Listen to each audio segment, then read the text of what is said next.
Captain was ready last time. Was good. Captain was ready last time. Hey, mute up, D. And thank everybody for coming through. Trichome Chasers live stream number 50. How's everybody feeling tonight? I'm doing good. We got Photon Phantom, the Nuevo Purple, Northside Doja, Captain Kindbud, Dirty D, Monster OG.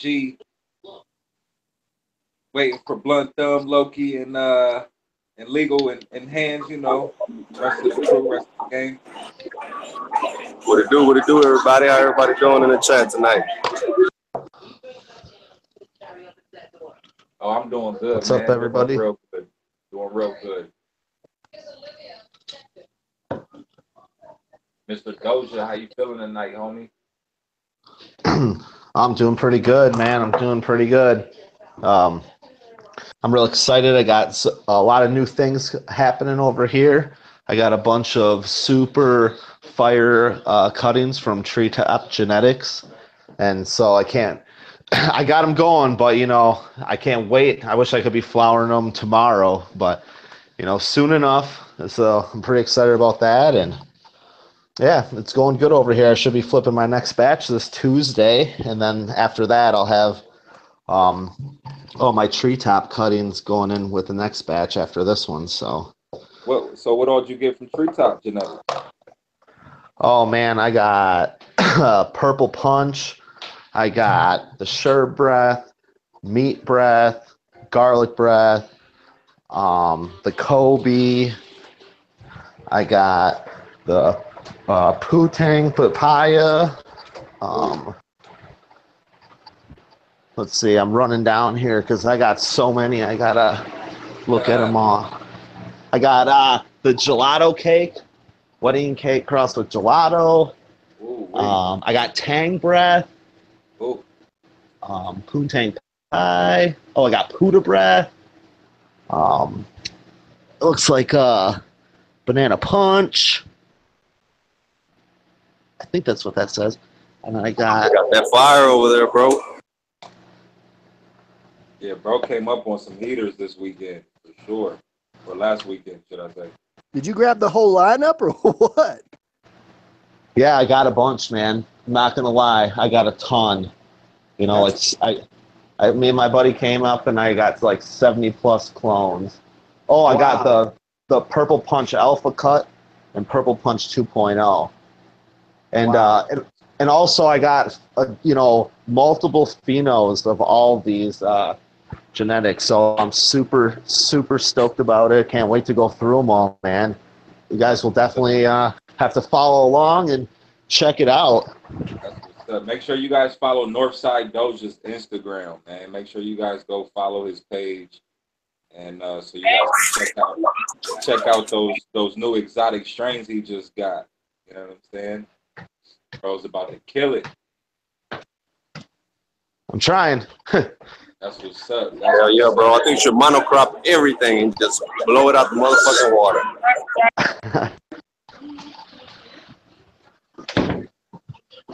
Yeah, man. Fucking Photon Phantom. What's good with you, boy? What's been popping in Photon Phantom's garden this week? Shit, man. I'm doing a little bit of a rebuild on my garden. Almost. Yeah. Can you show the people anything from the rebuild? No. No? Okay. Yeah. Not check, guys. But so yeah, I've been busting my ass on that. Word. And I'm still not done. I'm actually making a list of stuff I need to do still tonight. Any new light creations or anything like that? Not. I mean, yeah, I got some shit in the works, but nothing like new. Okay. But yeah, just steady selling boards. I got a much steadier supply now, so I should be sold out a lot less, which is nice for everybody. How's the transplant going, bro? Everything going all right? Yeah. I mean, I'm still, I'm like 3/4 of the way done. What up with them cuts, bro? What up with them cuts? Yeah. Well, yeah. Once I figure out what phenos I want to keep, because I'm only going to keep one of each strain, Nice, nice. Real quick, I just wanted to remind everybody, just in case we got some new people, I wanted to remind everybody you can watch the show from the website. You don't even have to go to YouTube anymore. You can go right to our website, www.trichomechasers.tv, .tv, not .com, .tv, and right on the homepage, you can watch the show. So if you guys haven't checked that out, make sure you check it out. And big shout out to the homie LED Builder for getting that popping for the Chasers. And also we have a forum over there that is quite popping already. So if you guys don't know about it, go sign up for the forum, make an account, you know what I'm saying? Post and introduce yourself so we can get to know everybody. You know what I'm saying? And this is something we do during the week when there's no live stream. So and this is a great opportunity to have extended conversations with the Trichome Chasers, you know what I'm saying, during the week and stuff like that. So, show some support, man. We appreciate it. Go sign up, make an account. We're gonna be doing some exclusive giveaways over there on the website. So make sure you get in tune for that, and also all types of knowledge bombs over there. Like Perk just dropped a post in there the other day about the health concerns about dabbing and stuff like that. So for all the dabbers out there, you might want to go and read that article that Perk just posted over there. It's quite informative. You know what I'm saying? So it's just stuff like that. But yeah, I just wanted to remind everybody real quick.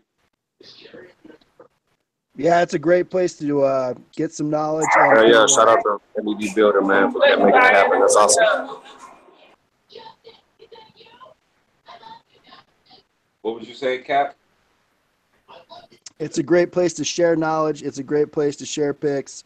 It's a nice spot to go to. For sure. And definitely shout out to LED Builder. Most definitely. We appreciate the homie. But yeah, go get in tune with the website, guys, and the forum, man. It's going to be around forever. You know what I'm saying? So check it out. And what's an easy way to get there? They just go to Instagram and look up Trichome Chaser TV, and there's a link in there. Yeah, if you got Instagram, go to the Trichome Chasers TV Instagram. The link is right in the bio. You know what I'm saying? So if you guys got Instagram, it's right there. But if not, www.trichomechasers.tv. So yeah. So back to the panel. What's going on, Perp? My man Perp, how you feeling tonight, boy?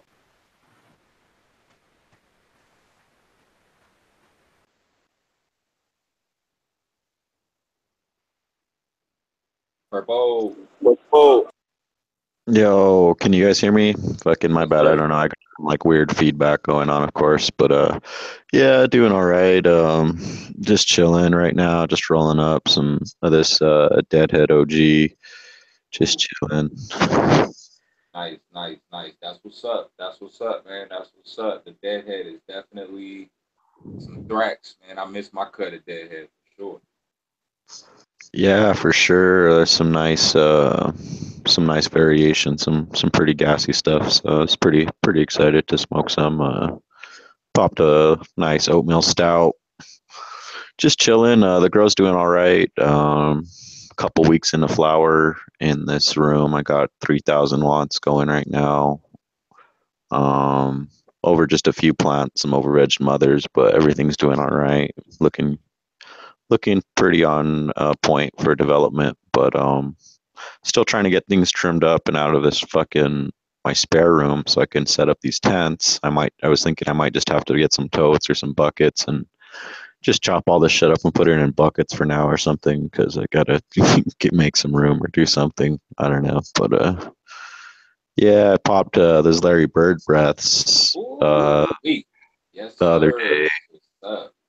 So excited for that. Um, going to Emerald Cup this week too, or this weekend, so that should be fun. Trying to get things situated, transplanted, and on some drip systems before I leave. But other than that, yeah, doing good, man. Fucking wrapping up semester, still trimming from the outdoor, and staying busy. So, I mean, that's good, I guess.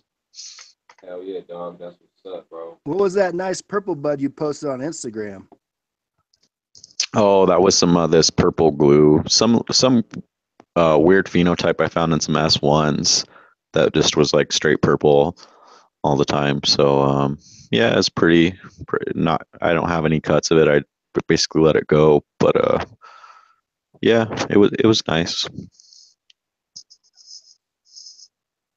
Yeah, it was Hell looking yeah, really Perp, that nice was a in the hell of a pic. harvest, bro. And I think that's a good idea with the bucket, bro. I seen Loki post that. Looks like it's a big ass, cured container. So I think that would work out pretty dope for you. Right. Yeah, I just more or less just need to kind of get it out of the way for now and make room, clean up and shit. Fucking house is chaos over here, but a lot going on. So just got to get my shit Yo, together. Should have some free time coming up with this winter break and shit. So yeah. yo, can y'all see look at the Trichome Chasers page. Can y'all see the screen? Yeah, we could see it, man. It looks good. All Yeah. right, cool. So this is our form right here. My bad, Perp. I didn't mean to cut you off, bro. I just wanted to see if you could see this. Oh no, I'm finished. So yeah, so my man Perp posted an article in here the other day about the dangers of dabs. Don't worry, we're all fucked up anyway. So Yeah, and in the defense of dabbers, I was actually reading those articles just today actually, and they're honestly like there's one study that they did. There's like one study. I think it's maybe the second link or the first link, but yeah, I don't know. It was more or less not even about it wasn't really a molecular analysis, which would be something that I would care to see if anyone out there has any information on like new articles. I couldn't really find anything past 2014, and that's why like the articles were more or less about the dangers of dabbing because at the time like BHO was big and people are blowing themselves up and obviously butane is can be pretty harmful if ingested. So there's all those big concerns. But the one study was basically just talking about like took a big sample population of people who did dabs and people who smoked flower and looked at and looked basically at I don't know what exactly there. I didn't really read the whole study, just basically the abstract. But they're basically saying that the conclusion overall was that people who smoke dabs uh, aren't really in more danger or don't have any more. Fuck, my bad. I'm over here all at a loss of words. But they're basically not prone to any more danger than people who just smoke cannabis flowers. And word. again, I don't know. But that There sounds was like some bullshit though, because if you're smoking fucking 1,500 ppm butane, you know what I'm saying, extracted hash, dog, like it's got to be some side effects to that no, more than yeah, and smoking flower. yeah, and that's why I'm saying the studies were kind of bad studies. I should have maybe not even posted them because the one study it wasn't looking at a molecular analysis or like long-term health effects of these people, which would be interesting, to start doing as of now, like long-term health effects of people who smoke dabs, which obviously a lot of people are switching up to the rosin and just ice wax and shit like that, the pure solventless stuff or CO2 oil even. But yeah, I don't know. They're not really a detailed detailed molecular analysis or long-term health study. So pretty much just looking at large populations and assessing whether or not these people have more chronic health issues than another group of people. So not the best study again. Word, but definitely some good stuff for debate. I mean, in conversation alone, not even debate, just conversation and to exchange information. Because you know what I'm saying. It's definitely valid. I mean, there's a lot of fucking solvent extracts coming around. Like, not to go too far off the topic, but I just kind of wanted to touch on what you were talking about and bring up this point. You guys, I'm sure you're pretty familiar with the sauce that's going around. It's like the crystals inside of the terps and stuff. You know what I'm saying? It's like the crystalline inside of the distillate, right? Or Okay, there we go. See, I wasn't hip. I'm not into it like that. But yeah, there we go. So I've heard, because I've been wanting to try it. So I've been doing my research before I, spend my money on it. And I wanted to find out, what's the best consistency for, low ppm. So I've been learning that the bigger the crystals, the more gas that's trapped inside of that crystalline. So the smaller the crystals, the more surface area, and that allows the gas to disperse. Am I going the right way, Perk? right. Well, yeah, the smaller the particle, you effectively increase the surface to volume ratio. And so, yeah, that's kind of the theory behind it, is if you increase the surface area to volume ratio, then more of the surface is exposed, and therefore more volatilization of said harmful compounds or whatever. But again, I don't know I'm not even too familiar with how the crystalline's made. I'm pretty ignorant of the processes, if that's like just a step. I'm still learning. Yep. So I don't know exactly what compounds are involved in doing that, but yeah, that is effectively true. If there was any sort of solvents or harmful compounds in those particles, these crystal particles, then yeah, the smaller the particles, then the more safer technically they would be. For sure. Well, like we said before, hop on over to the Trichome Chasers forum. We can get more into this conversation about topics like that. Yeah, that'd be a dope ass topic. Everybody drop, bro. Oh, there. Sorry. So, Big Dirty, what's going on in your garden this week? How's your garden doing? How's everything going over there? Man, everybody's doing good, bro. I transplanted all the ladies that were suffering from the move and put them in the big tent, and everybody's taking off, man. I put the scrog in, so all of them are blowing up now, man. They're taking over the scrog. The temperature's nice and humid, and it's about 83 degrees in there, so got good veg. So, what strains are you running right now? It's but I got three different phenols.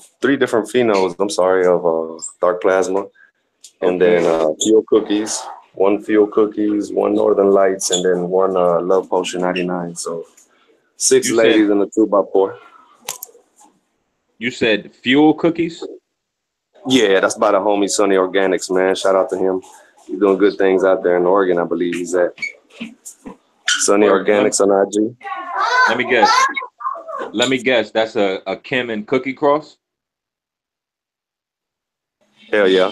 That's what he's doing. He's supposed to be running a big run, so y'all look out for him, man. He's doing some good things out there. Okay, organic grow, So yeah, man. Yeah. I mean, I'm doing about another 2 weeks veg, and hopefully everything's nice and full and tops and everything else, and then we're gonna flip. That's what's up. Yeah. We're gonna get some of them treetop though. Shout out to Treetop Genetics. I'm sorry, Treetop. Yeah. They finna get down, right? Yeah, shout out everybody to out there, y'all follow him, man. Shout out to Bay Bread Genetics. Bay Bread Genetics. If you guys don't know, the Berry Storm is about to be released. So make sure you guys get in contact with Bay Bread Genetics for a pack of that Berry Storm. You got some heat over there. Yeah, if you don't know, it's the Kim Valley, or excuse me, it's the Chocolate Rain crossed to the Kim Valley 4OG.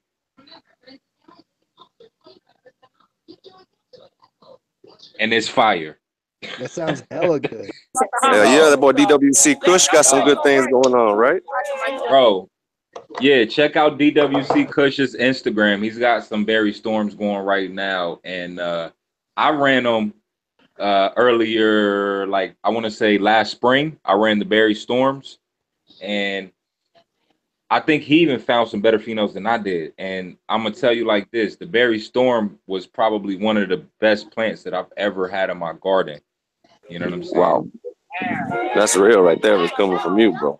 Cause I mean, like I Yo, said, I mean, I've been following y'all, been a fan, man, before anything. Like I've been telling y'all, and I mean, pretty much everything you done ran across or anything on the team been straight heat. I mean, we ain't ever came across no weak strain. So hell yeah, man. Shout out to Bay Bread, that I purple mean, strain over there, bro.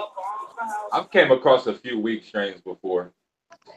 I'm sure everybody has. Yeah, yeah. I'm pretty sure. You know, every pheno has its no. So yeah, man. I mean, everything's going good, bro. I'm waiting for these clones though, man. I got about 8 banana breaths going, some more dark plasma. So I'm a monocrop the banana breath. And Didn't you say you had some jelly breath too, bro? oh yeah, that's the top secret right there.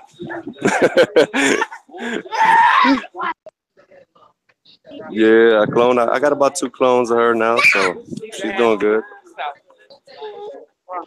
Well, I'm glad the secret's out, Dirty. For sure, bro, for sure. Yeah, I got y'all. I already know. All right, That's what's up. word. That's what's up. Well, I'm glad everything's Everybody. going good over there, Dirty. That's what's up, man. I'm looking forward to seeing your what you said, the fuel cookies, man. Yeah, yeah, me too, man. I mean, he said it's some. He's ran it before, and he said it's straight fire, man. I mean, from the jump. So, and it got some awesome cookie structure too. So that tall lanky pheno, everybody seems to get after. You know, I always ran from it because it's lanky, and I always scared of not having enough room. But I guess that's where the potency comes in. At I guess it's more less snug meat and more potency, or however that works. I know we need to have a discussion about that as well as y'all topic about the dabs and shit. I mean that's pretty, from butane to solventless. You know, that'd be pretty dope. Look at them dark kids. Straight having family matters in that car, brother. Dirty's I'm a sorry family about that. man. Nah, Yeah. Dirty's a family man. Yeah, shout out to Dirty holding it down during the holidays, taking his family out, showing them a good time, man. That's what it's all. That's what we do this for, man. Real talk. That's what it's all for. Yeah, he's a good dad for sure. Most definitely. Man, thank y'all so much. That y'all are, for real. That means a lot, man. Cause I tried my hardest, man. I mean, with the little that we have, and shit, we make it do what it does, bro. Hey, come Yeah, on. man, we all about that life. That's what's up. That's what's up. I Shout out feel to you. the chat, man. I just wanted to, real quick, shout out to the chat and everybody who came through tonight and showed us some love. And, we want to definitely shout you guys out and tell you guys we appreciate you. You know what I'm saying? Hell yeah! Shout out to all the chat. Been especially the people that follow us. Man. They've been posting stuff. For sure. Kat, what you was about to say, brother? I just said mad respect to Danny because I have the same situation. Mad kids. I have them locked away right now though, so I have quiet. Most definitely. Yeah, well, I mean, we might as well get into some educational talk tonight. I hope everybody is come out, with an open mind and ready to expand on their growing knowledge because we got some good topics for tonight. I would think, definitely interested to hear the input from everybody from tonight. So, Oh, I it looks guess. like M.I. Frosted Flakes trying to jump in. He's asking for the link. Oh, okay. Let me try to make that happen real quick, Frosty. Give me 1 second. Meanwhile, I'll fill you in what I'm doing over here. I've got same situation. I still got my little closet going with a little monster in there. I did have a hiccup this week, though. I had my heater. It's got a thermal switch that shuts it off when it hits temperature, and basically it fried out. So I think for 2 days in the middle of the night, my plants hit 120, 121 degrees for 2 days at peak of flower. Thank God they survived, but they got some leaf burn. So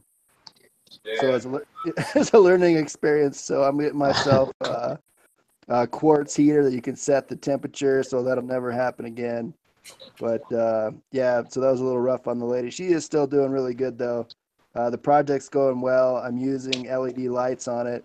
It's a true test for the yield this time. See if they truly pump out some good weight. It's a large yielding strain, so it's going good. I'm using Nectar for the Gods, K&F inputs, enzyme and microbes, and she's looking healthy. The next thing coming up, I just picked up some genetics today, so the next run's going to be some really good stuff, and it's coming out of Reserva Privada of Denver, and it's going to be some fire. So I'm excited for the next run as well. But yeah, everything's doing good on my end.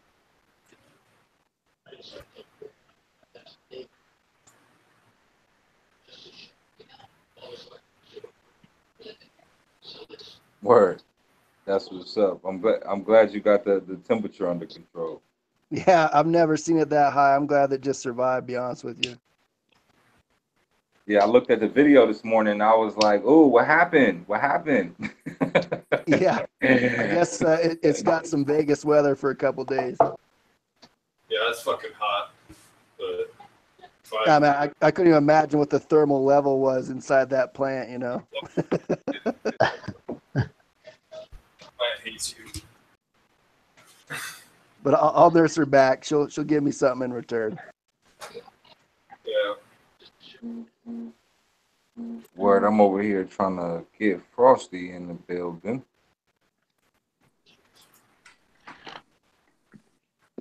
What y'all smoking on tonight? What's the chat smoking on?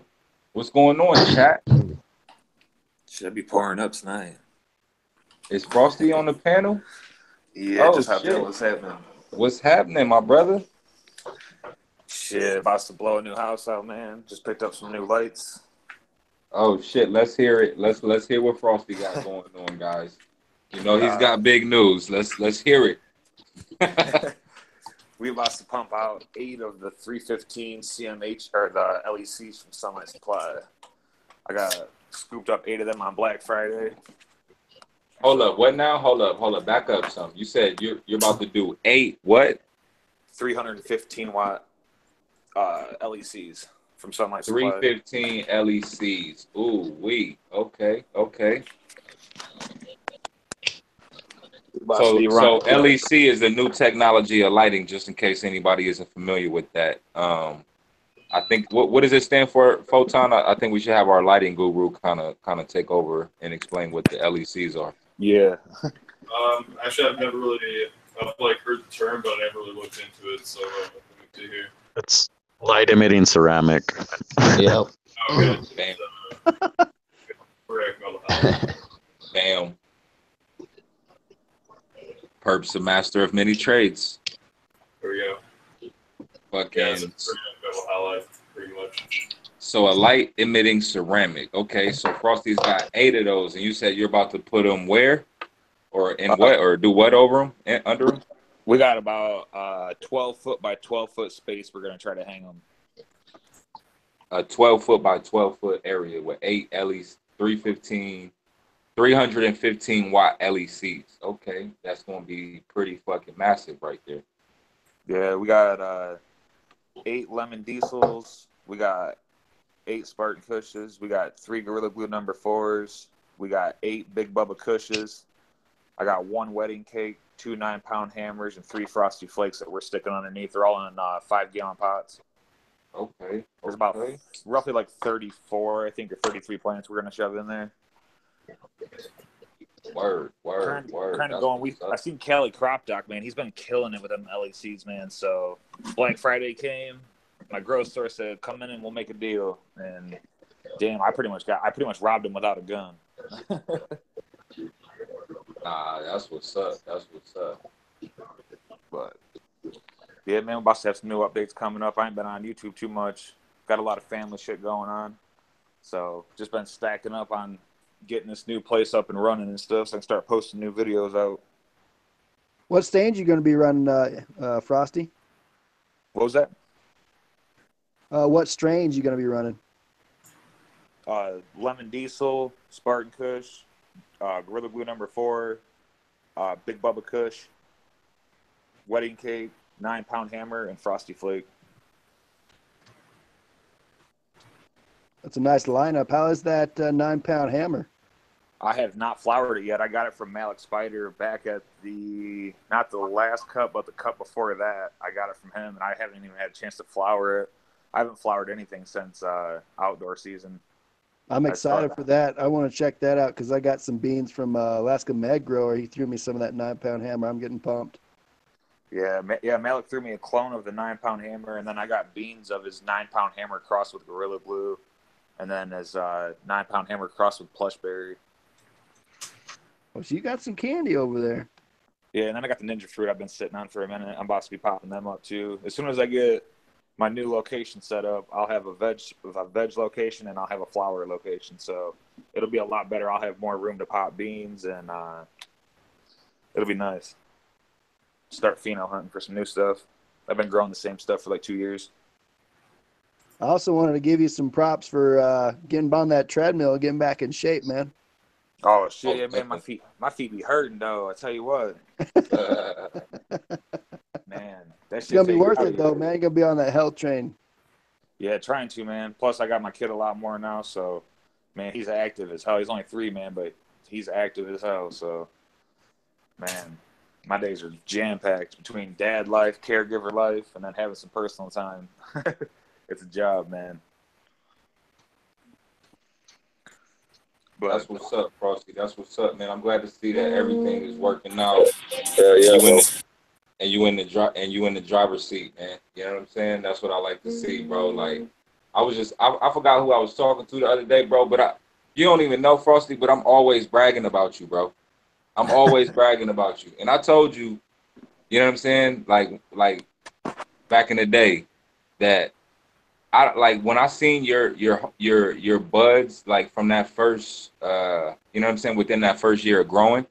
I can't even say that my shit was at that level. You know what I'm saying? Like, it wasn't that good. Like, I was still learning a lot, and you know, be it that the information wasn't out there like that, and you know what I'm saying, it's a different year now. You know what I'm saying? But still, you know, you gotta source that information, find it, and execute on it, and that's what you've been doing, bro. And you've been stepping shit up ever since, dog. And you know what I'm saying? That's what I like to see, man. Real talk. Yeah. Oh, yeah. Just so that right now, you know, I did get 8 new lights. I do got 3 lights for sale. They're the SK400s. I got dimmers on them too. Just so anybody knows, y'all can hit me on Instagram or shoot me an email at myfrostedflake@gmail. I got them just kind of sitting in boxes. So probably let them go for like $400, like cheap. That's what's up. That's what's up. That's what's up. I see my man Green Motor Farms just stepped in the building. That's what's up. That's what's up. Green Motor Farms. That's my homie. If you guys aren't in tune with Green Motor Farms, he is on Instagram. I'm not sure if he's got a YouTube or not, but I'm sure he's definitely about to start one. So follow the Green Motor on Instagram. I'm pretty sure it's Green Motor Farms, at Green Motor Farms, and that's definitely the good homie. He's definitely a Trichome Chaser through and through, and he'll probably be on the panel here shortly. I'm gonna try to see if he can get on right now, but if not, he'll be on in the future. But get in tune with Green Motor Farms, guys. Sure. Hell yeah. That's what's up. That's what's up. So I think, you know what I'm saying, we all kind of went through intros, right? Everybody did their intro. I mean, they updates, shared what's going on in the garden. Hell yeah. I got a question for Frosty. Did you ever use that Elite DWC setup they had?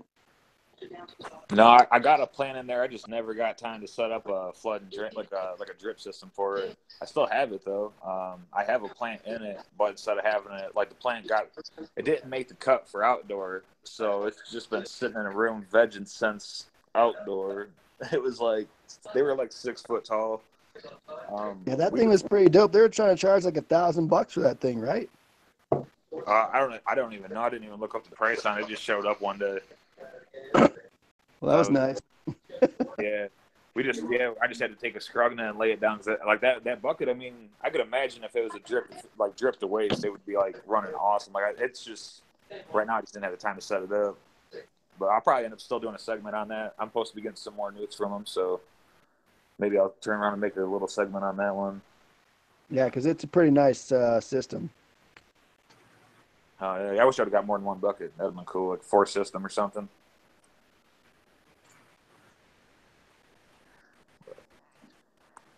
Yeah, I see Lucky be killing it over there though, man. You got them tents. You got that canopy. Lucky boy, too. on point.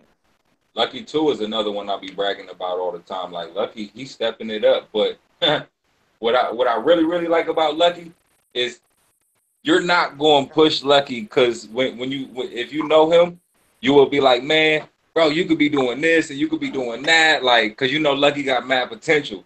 But Lucky's like, nah, I'ma just do this for the moment, and then when this shit fucking is done, then we gonna talk about upgrading and moving on. Like, you know what I'm saying? And you be like, okay, bro, I understand. That's what's up. You feel me? Like Lucky's really fucking just enjoying the moment that he's in. You know what I'm saying? And it's dope to see him. Like, bro, I've been fucking growing for so long. It's like to see people who are just now getting into it, it's like dope to me. You know what I'm saying? Cause like I want to help people. You feel me? I want to see people be successful. Like I don't want to see people do this and fail. You know what I mean? So it's like when you see people who are actually, applying the fucking everything that everybody's contributing to, to help and it's awesome, man. You know what I'm saying? It kind of refuels my fire a little bit, like, because I've been around a lot of people who just been growing for a long time. And, you know what I'm saying? It's just like second nature to us. You feel me? Like, I was kind of born to do this, I feel like. But other people, they were like, they're just like, this is all new to them. And it's dope. But anyways. Shit, I've only been growing for 3 years. Yeah, dog. Yeah, and I've seen your like enthusiasm with that shit too, bro. You know what I'm saying? Like I see it. That's why you've been stepping it up. I ain't even gotta tell motherfuckers about what you've been doing. You know what I'm saying? Like the proof's in the pudding. Shit crazy. But yeah, man, it's a testament to everybody. If you really want something, just research and what's the word? Engulf yourself, you know what I'm saying, in it, and immerse yourself in it, and like become like everything that you want, and this shit will happen. Because the Trichome Chasers are proof for that. Every single person on the panel right now is after a goal, chasing a goal, and you know what I'm saying. We all contributing to help push that goal forward for each other.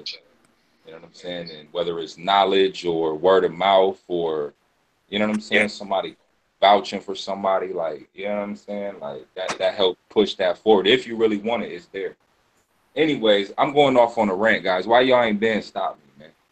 I was just showing some eye candy, bro. I had to Them go grab LECs. Yeah.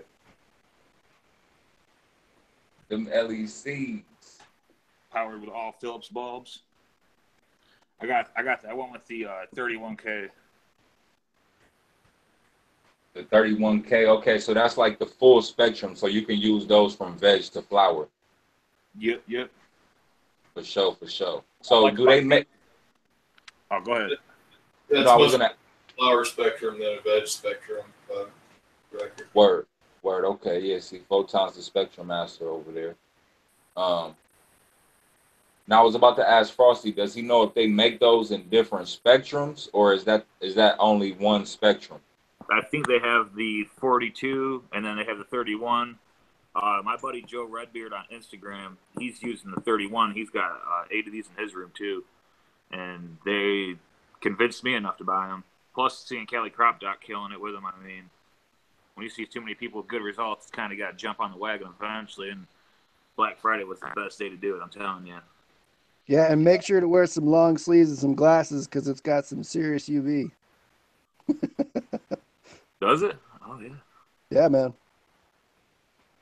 Yeah, everybody tells me, like, I'm always walking underneath my Spectrum Kings, and, like, they come in their room, and they're, like, they're squinting and shit. I'm like, dude, your eyes aren't even budging at all. I was like, I'm used to it by now. They're like, you're going to be blind soon. Yeah, I've definitely heard, like, I know the 10K bulbs, like, if anybody's rocking anything with 10K bulbs, you definitely want to wear glasses around that, because it'll definitely fuck with your eyes after time. Like, I know the 10K bulbs, like, if anybody's rocking anything with 10K. Green Motor Farms, what's good, baby? You got to mute your, the video in the background, but keep your Hangouts, app. Oh, shit, he dropped out. Yeah, Monster, the cool thing with these lights, man, is they all have, you can daisy chain them together, so you can put 3 of these on one 120 plug-in. Okay. That was another big plus of these, too. It saved me on the wiring for the house, too, and everything. I can run one timer, like I run for my in-ground pool. I just get one of the timer boxes like that and run 2 plugins off of it, and I had to do 3 plugins, but you can plug 3 of these into each other and then have the third one plug into the wall, and it powers all 3. That's a nice feature. Fuck yeah, it is, man. I was stoked when I didn't even know that when I bought them. I found that out after I bought them, and I went and picked them up from the store. That's Wait, what's up, did you man. say you could? Oh, my bad, Per. What you said, bro? Oh, did you just say you could daisy chain them? Is that what you're saying? Yeah. Right here, they have a plug-in right here. Mine are all 220. I bought all 220 fixtures just so that way. I mean, they're only 315 watts, but when you got 8 of them, I mean, if you get them on 220, you're saving yourself a little bit of money right there on the amperage. Right. But I'm stoked to see what they do. That's for sure. Yeah, me too, bro. Me too. Yeah. So what's up? What you guys supposed to be talking about tonight? Yeah, we're just about to say that. So how is everybody doing their supporting in their gardens? Hold up. Say that again, Dirty. You said what, bro? Talking about supporting and or Yeah, how is everybody supporting in their garden, like supporting their structure and all their plants, or making, if they're using stakes or scrubs? Yeah, I like to do a scrog as my personal favorite because then I can support it and keep it down at the same time. You know what I mean? Well, yeah, I guess we kind of like need to kind of like introduce everybody to what we're talking about, right? So everybody's kind of like on the same page. Yeah. So what we're talking about right now is how you support your plants, whether you support your plants. Because there's different methods of supporting your buds once they get big enough to fall over. But then there's also methods of tying your plants down if you have vertical space issues. So we're just kind of talking about training your plants, I guess, would be the name of the topic. Most definitely.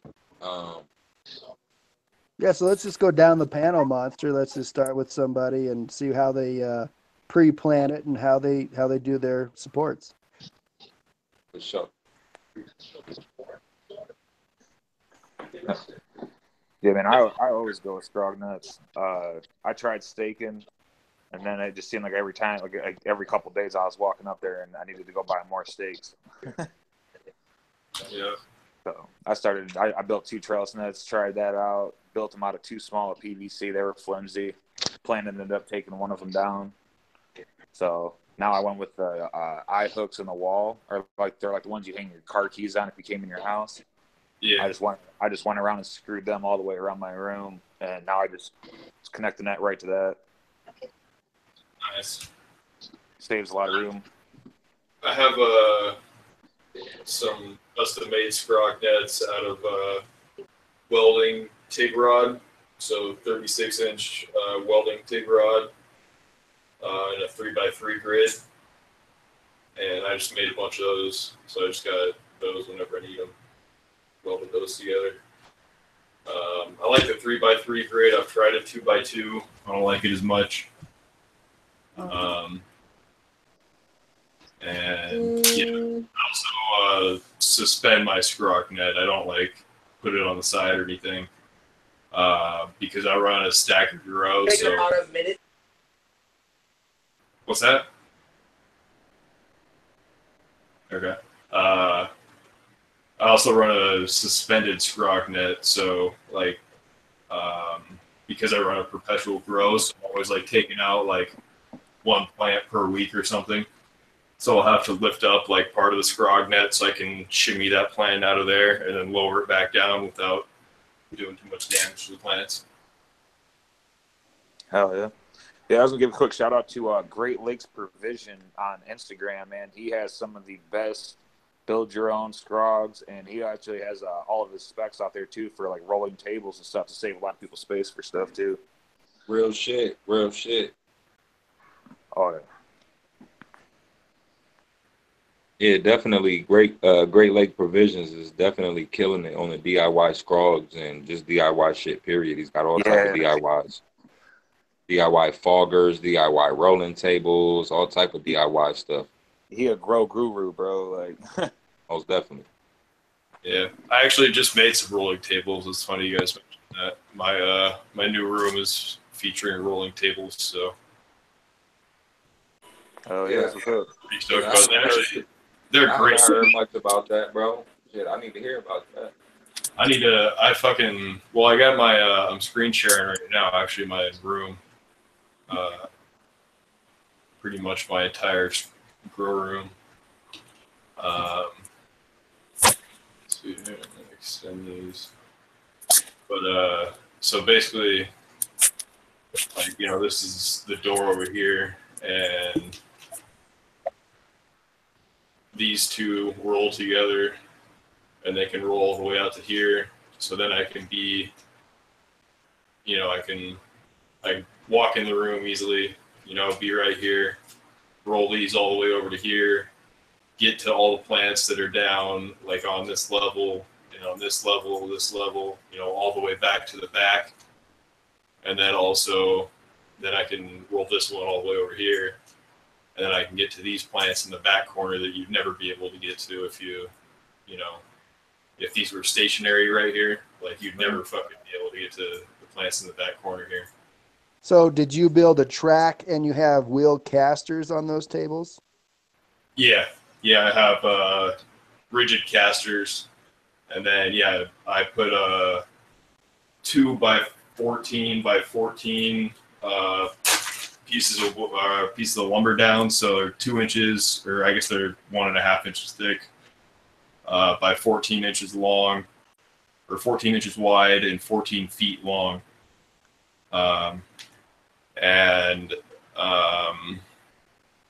They, to distribute the weight, because, it's a lot of weight on those shelves. I don't want too much weight in one spot.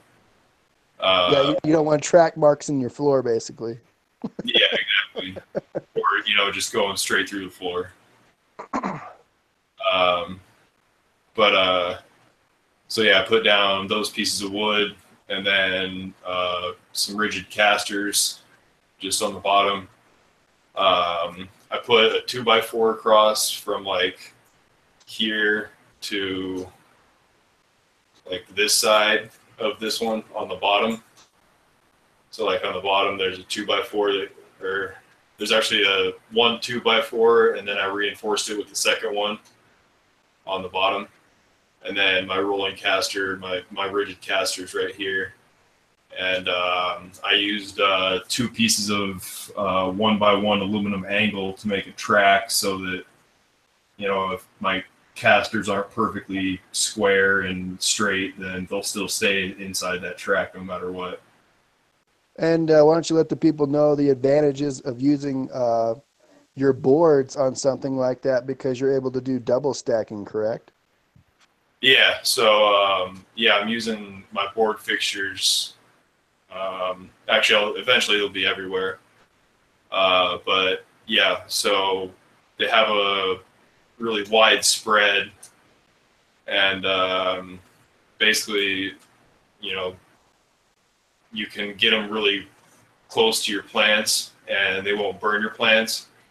So there's like 40 inches from the bottom of this to the top of this, and I just pin my boards to the top of this right here, and I got plenty of PPFD bar down at the bottom of here, and even when they grow up to the top of this, it's not going to burn your plants or anything.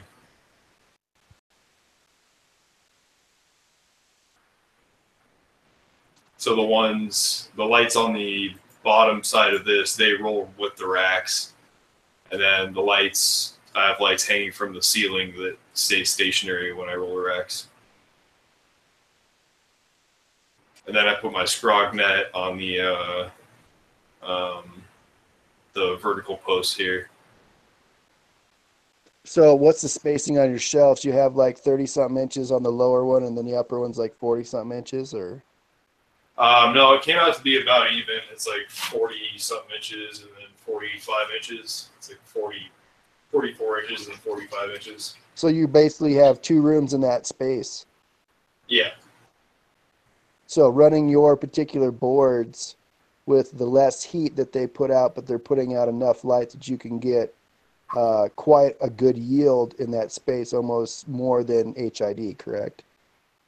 Oh, yeah. Well, yeah. Well, if I don't do more than HID, then I'm doing something wrong. Yeah, it's a nice setup, though. Yeah, thank you. Actually, this right here isn't here, so let's see if I can cut this away and show you what this actually looks like. And what about Doja? Doja's got a nice setup going, too.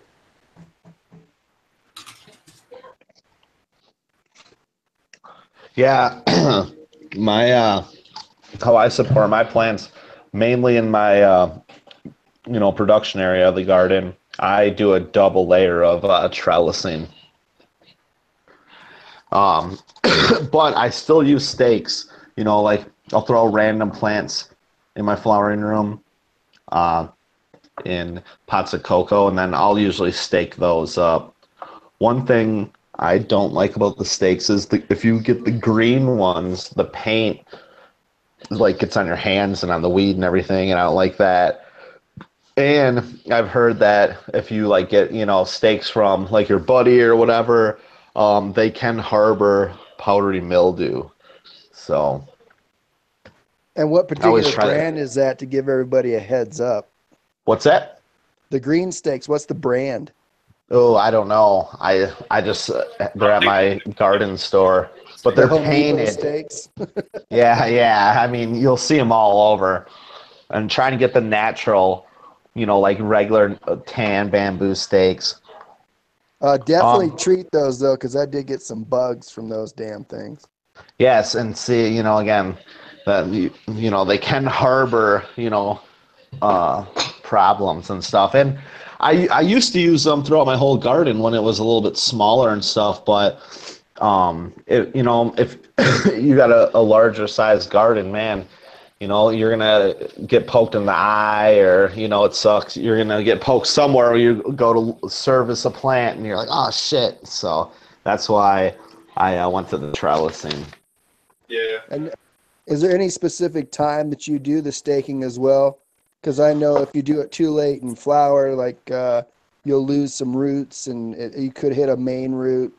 So is there any particular time that you stake up? See, I'll usually, before flowering, I'll strip them all down to, almost like a 1 or 2 node flip, and I'll stake them up right then. Also, another problem I did on accident is I staked up a branch or whatever, and I put the twist tie on it, like, kind of tight. It was loose in the beginning of flowering, but then towards the end, I was like, man, why is this cola just not swelling up like the rest of them? And then here I had tied it off, so it was blocking some of the nutrients, getting to the main bud. And so you got to be careful of that with staking them up as well. Trellising, though, I put that in a little bit later. I'll strip them down and put them in the flowering, and then I'll usually do like a leaf stripper on like day 21. Then I'll try and get the trellis in then. It's easy because is that you just waiting for knowing what the height is that you want it at? Yeah, yep, and it's just easier for me to like pull the plants out and kind of move them around, so I can get all the leaves and shit off of them. Because then, once they're in the trellis, you can't move them. So, and for like me, I got plants that are up against the wall and there's no service lane behind like my 4x8 tray. So I can't get back there to strip any leaves off after that. And, if you don't, the light's not going to penetrate and you're going to get a lot of larf back there. So all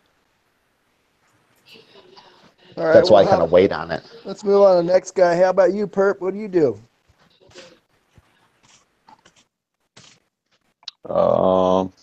I just like to fucking beat my plants with baseball bats. No, I don't know. No, yeah, I usually try to go with the scrog technique. I feel like that's always been my best yielding rounds. Is obviously when, like my hypothesis is if you you got to fill all the surface area that's perpendicular to the rays of oncoming light. You know what I'm saying? Like if you're filling all that surface area, then technically you're gonna have just more flower. But yeah, so I've always been a fan of the scrog method. Like Doja was saying, the fucking stakes or whatever, those things are just a bitch. Cause yeah, I definitely have almost poked. Right? Fuck, I've almost poked my eye out on those a couple times. I feel like everyone probably has. Oh yeah. I gave myself a giant splinter with a damn bamboo stick. Yeah, go ahead. Right. That's what I was gonna ask you guys too, bro. Like, what do you think that about the yields as well? Like, do y'all think you'll get better yield out of a scrog or staking them up? I know you just touched up on that. I'm just for the panel in the chat.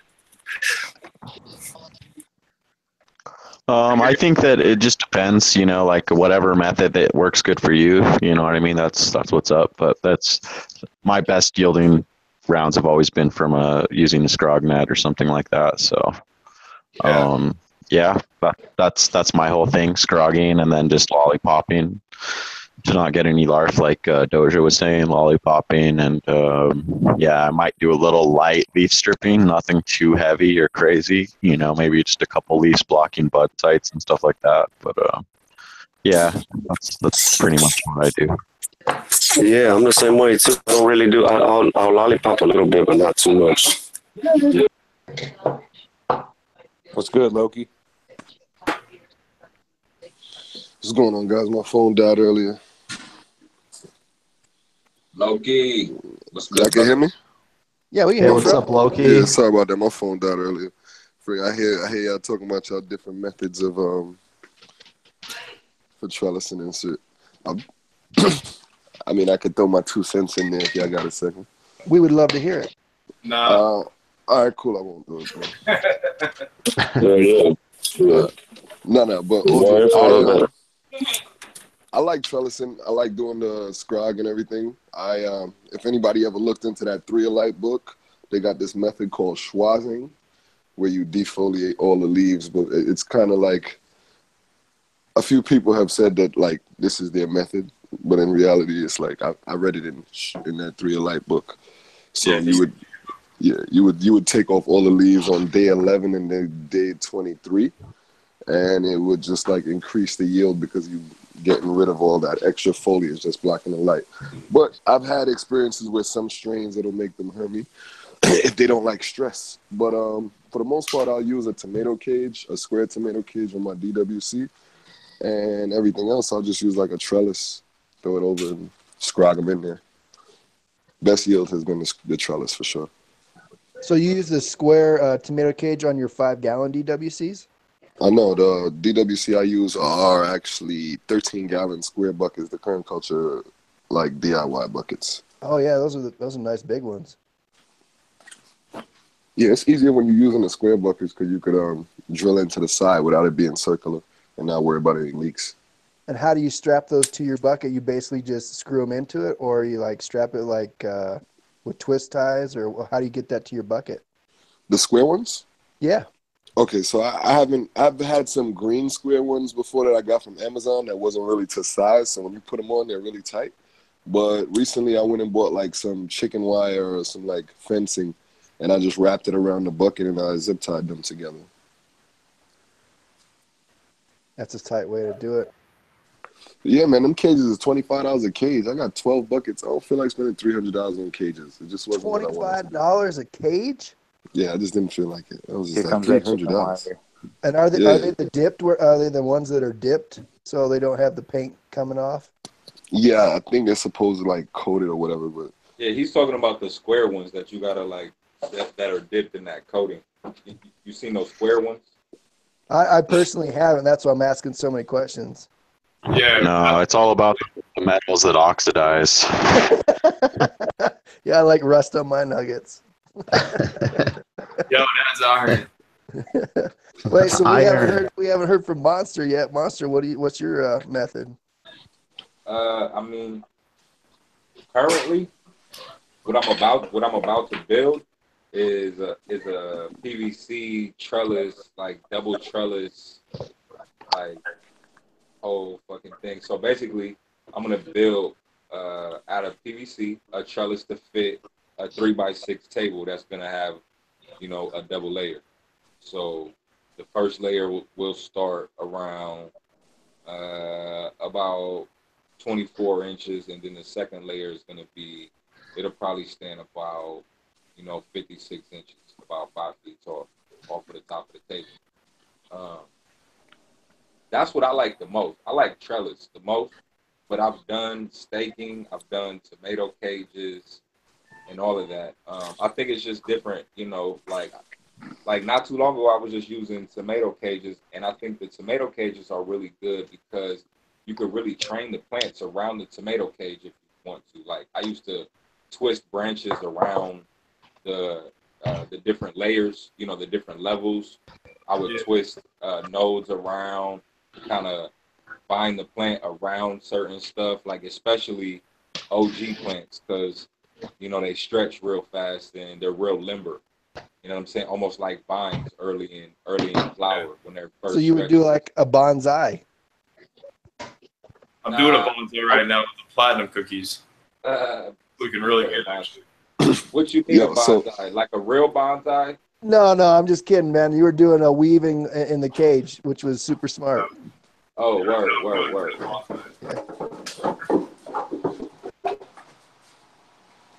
I've been cutting the roots back, and the leaves have been getting smaller. so I put on those wire fences that I was telling y'all about, and I completely regret it. I didn't make that clear. It's my first time doing it, and I regret the hell out of it because I can't get in there to defoliate anything. Like, there's no space. So tomorrow, I'm going to probably take this off and set up a trellis. The reason why I didn't set up a trellis because I have different strains that grow at different heights. So it gets inconvenient when I have to do it like that. So it's blocking you from doing your work. Yeah, right now it's blocking me. That's the only drawback to the trellis. I find that too, low-key. It's like you know what I'm saying? You can't really work on the plants how you need. Yeah, they're stuck in that position. You know what I'm saying? No, the cage is what's killing me right now. Like, I can't get around the cage. We'll show y'all. Oh, well, yeah, because you BWC. Word. All right, so you see how it's set up right there? Yeah. So I cut these freaking cages to put in there, and I stopped. Because as I was putting them up, I'm like, all right, yeah, they'll hold the plants and everything, but once I get in here, I won't be able to get through here to do any work. So it's just like, I'm going to take this down tomorrow and put a trellis up. I did the same thing on my outdoor, man. I just cut out squares. Find corners and cut the inside of them out. You'll be able to get your arms in there. That's what we had to do at the outdoor. Yeah, if I had the space, it would have worked out better.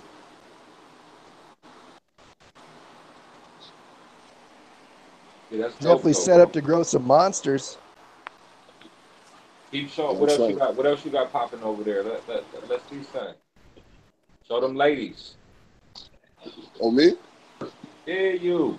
Them ladies is fucked up, man. I gotta get No, they everything in order. not. They looking good. Let us see It's it. Let fucked us up. see it. I ain't Chat, even tell been them. Say, taking let care us of see this it, shit. Loki. Yeah. That- Let's hear a rundown. What you got in there? I got 8 Sunday drivers right there. Oh, shit. Yes, 8 Sunday drivers, Look and I at got them. eight banana punch clones. I actually had some Oh, nuts in here shit. that I had to rip out and get rid of because they just had to go. That's That's what's up. I got 6 Bruce Banner, 6 Pennywise. I know some people told me to get rid of that, but I'm gonna grow me out some Pennywise. Pennywise. I got the banana punch keeper right here. I got the purple punch keeper. That's the wedding cake. That is space dust. That's my tropic lightning. This is a stinky papaya I got from my homeboy this week too. I don't even know what the cross is on this, but I just put this in there yesterday. But the wedding cake is actually rooted already. It's already dropped some roots in the water. But this is actually the last area I set up. I set up like a mom area over here. I didn't even realize my lights is on. Set up a little area for the moms just to keep them separate. I've been doing a hell of work, bro. Once everything is done, I'll get back to the videoing and shit. But I got nothing going on in here right now, just the moms. I got some clones over here. Some banana punch. Yeah, you've been building a room, right, bro? Yeah. Making a new space. That banana punch. Hell yeah, that banana punch look like a keeper for sure, bro. Humidity super high with the dome on. I actually don't even have any lights over my clones. I just got them rocking up. Then I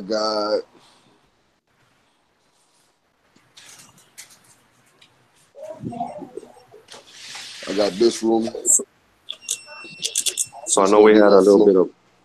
I'm sorry, look. I know we had a little bit about as far as flushing and everything towards the end of each cycle, I guess, and dark periods. Do you do some of that as well? The dark period? Nah, actually, I know Monster does like a 3-day dark, but I've never done a dark period. So it's like I'll flush my plants for the 14 days, and it don't matter if it's night or day, they're getting chopped down. So what do you guys think about that? Because I do the dark period for about 3 days. I used to really think it had really something to do with the trichome production, but I don't know, bro. Like the buds that I grow are so trichome encrusted, it's hard to really tell. You know what I'm saying? Like, does a dark period at the end really matter? But I mean, it makes sense because it stresses the plants out a little bit. You know what I'm saying? And you feel me? They might do that in a defense response and start popping nanners and shit like that.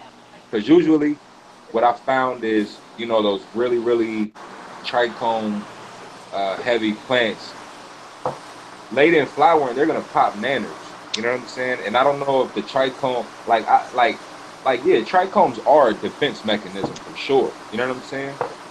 They're for sure a defense mechanism. You guys can second me on that, right?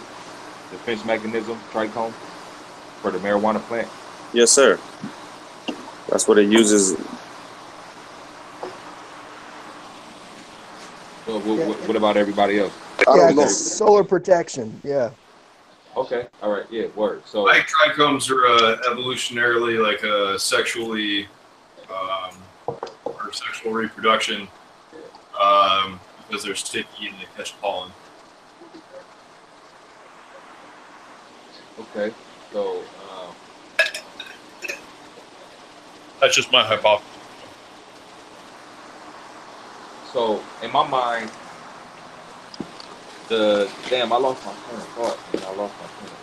Yeah, man, I got to run, guys. But it was good chilling, man. Later, Frosty. All right, homie. All right, Frosty. Yo, be good, Yo, good looking for that pen. Yeah, what you think about that?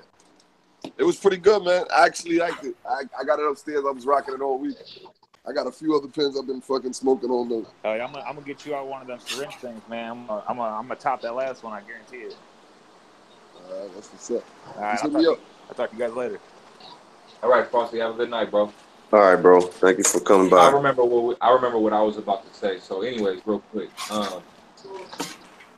the dark period at the end, in my mind, is stressing the plant out, which in turn is probably going to cause some nanners to pop because of the lack of light and how late in flowering it is. It's going to, promote that self-preservation instinct and possibly produce more trichomes as a byproduct. You know what I'm saying? So just let it do its thing like it would in nature, basically, right? If it's done, it's done. It's cooked, it's cooked.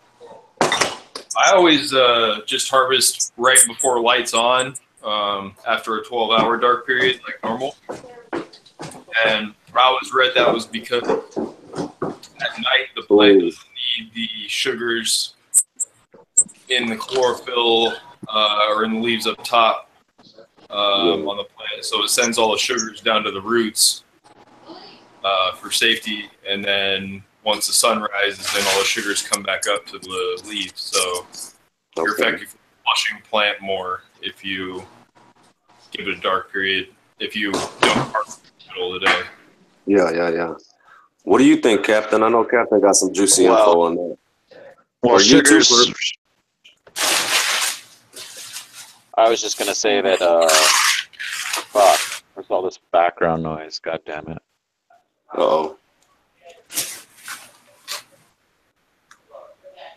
Gonna get the fist.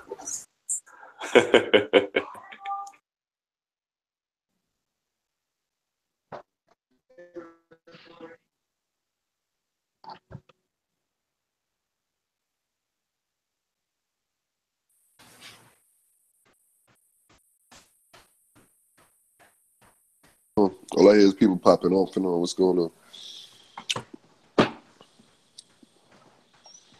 Hello? Hello? Guys, I think Daniel's having some problems. Hello? Can anyone hear me?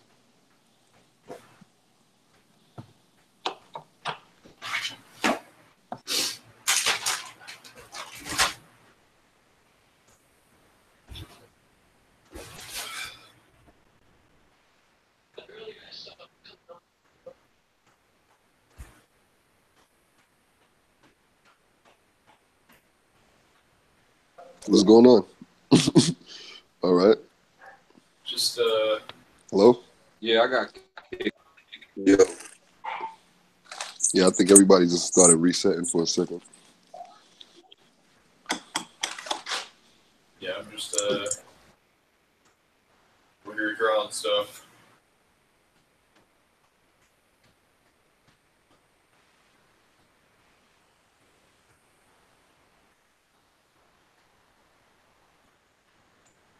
Technical difficulties.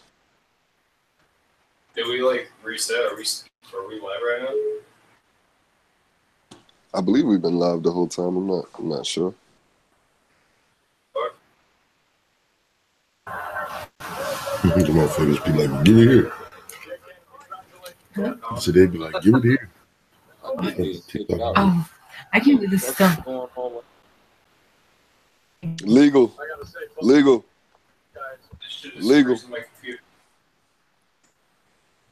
Yo. God.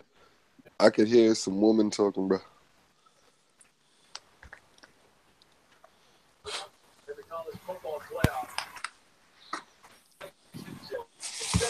All right. So I guess the show is anybody still there? No.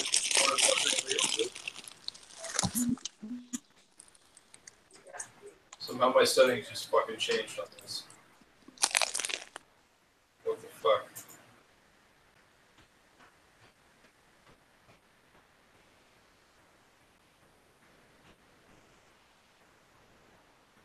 I've never had that happen before.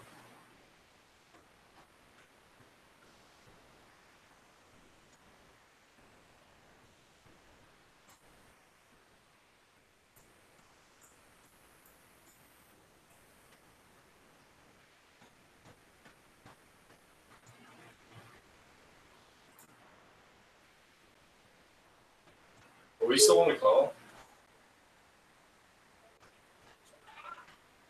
I believe we're live and everybody just jumping on and off. Hello. I don't understand what's going on. Can you hear me, bro? Yeah. Oh shit. Okay. Well, can you see anything? I can see our live. Yeah. Google keeps asking me to make changes on my computer. I don't know what the fuck it needs to do. Are we live though? Oh, I know. It doesn't say live on my phone. The fuck? It says, and then I got a Hey, damn. I'm back. Can you guys hear me? It doesn't say live on my phone. No, sorry, Cap. Can't hear you, bro. Damn it.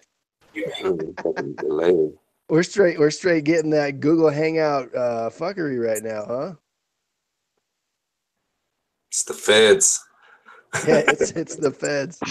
All right, so let's go back to what I was talking about. What were they going to ask me, man? About the dark period. Yeah, about the trichomes. I mean. All right, so my take is exactly what Photon said. So what the plant does is it sends sugars from roots to top of the leaves with light cycles. So what you're doing is you're pulling chlorophyll and sugars out of the leaves when it's dark and it's going into the roots. So theoretically, you're going to get a cleaner product if you do it in that manner. Now that doesn't mean it's exact because there's not much science behind it besides like KNFers when they pull like plants right before sunrise because all of those the potency of the plant is welling up for that sunshine. So what I particularly do is do right before the lights come on, you can smell your plants getting that pungent odor. I believe that's the perfect time to pull it when it has its maximum terpene profile. You want to have it cut before the lights turn on, but there, personally, to me, I don't think there's any reason to run, 72 hours of dark, maybe 36. But if you pull them right before the lights turn on, you will get maximum terpene profile. So I like to cut mine a half hour before lights turn on.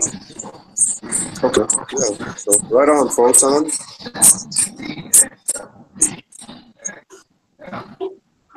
All right, we got some people coming back. That's good. Are we live, Captain? Can you We're tell? still live. Yeah, dude. I'm watching it on the laptop. Sorry about that, chat, man. No, we're good. I don't know what was going on. My phone, the Hangouts app, it was just there it goes again. It says, unfortunately, Samsung Plus has stopped. So if I press OK, it's gonna kick me out. So I'm just gonna leave it. Yeah, good call. I did the same thing. I still mine kept doing that. Okay. So, anyways. My computer. Oh, okay. Sorry. So so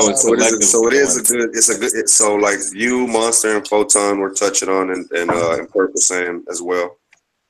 It is good to keep to keep them doing what they're doing and not I guess you would say stress them out, right? Yeah, especially towards the end of the life cycle, if you do any type of stress, it's going to throw nanners to try and preserve itself. So light stress, nude stress, flooding with too much water stress will make bananas. So if you want to get like the true value of your harvest, you should cut it down on your last day before the lights turn on, and you'll get the highest amount of terpene from it, I believe. Yeah, that's what I do too. Somebody's running like a hamster wheel. Who is that? Yeah, I don't know what the fuck. It's hurting my ears though, dog, and I can't fucking mute. It's not letting me mute people. I think. Hey, Doge, are you grinding away with a whisk or something, bro? It's Doja or Daniel. It's Doja or Daniel. I don't know who the fuck. Don't say it's me. Hold on, let me check it out. Hold on. But yeah, someone's like grinding away at some metal. It's burning my ears. Hey, but what up, legal? Not me for once. Yeah, what up, Legal? Yeah, when we get a minute too, I could talk about photosynthesis because actually sugars are produced in the leaves, right? Photosynthates are produced in the leaves and transported to from source to sink cells. So yeah, I don't know. Yeah, Basically, that's absolutely correct. right. So I guess maybe I'm a little bit confused. Maybe I shouldn't be, but if sugars are being produced in the leaves and transported to sink cells in the phloem, and why would it matter that the lights would be off to produce more sugars? Because wouldn't more sugars be present, obviously, in the upper portion of the plant or within the area producing photosynthesis when the lights are on? Yes, absolutely. But the thing is I think that the chlorophyll isn't actively moving or being produced until the light hits it. And I think right before the light turns on, the plant's welling itself up. I mean, you can smell it to get ready for that light. And I think that's the perfect time to harvest because you'll have less of that photosynthesis happening, which can leave all types of minerals in your leaf or your bud. Why would there be minerals in your leaf or bud? Because of the Excuse me. vascular transport?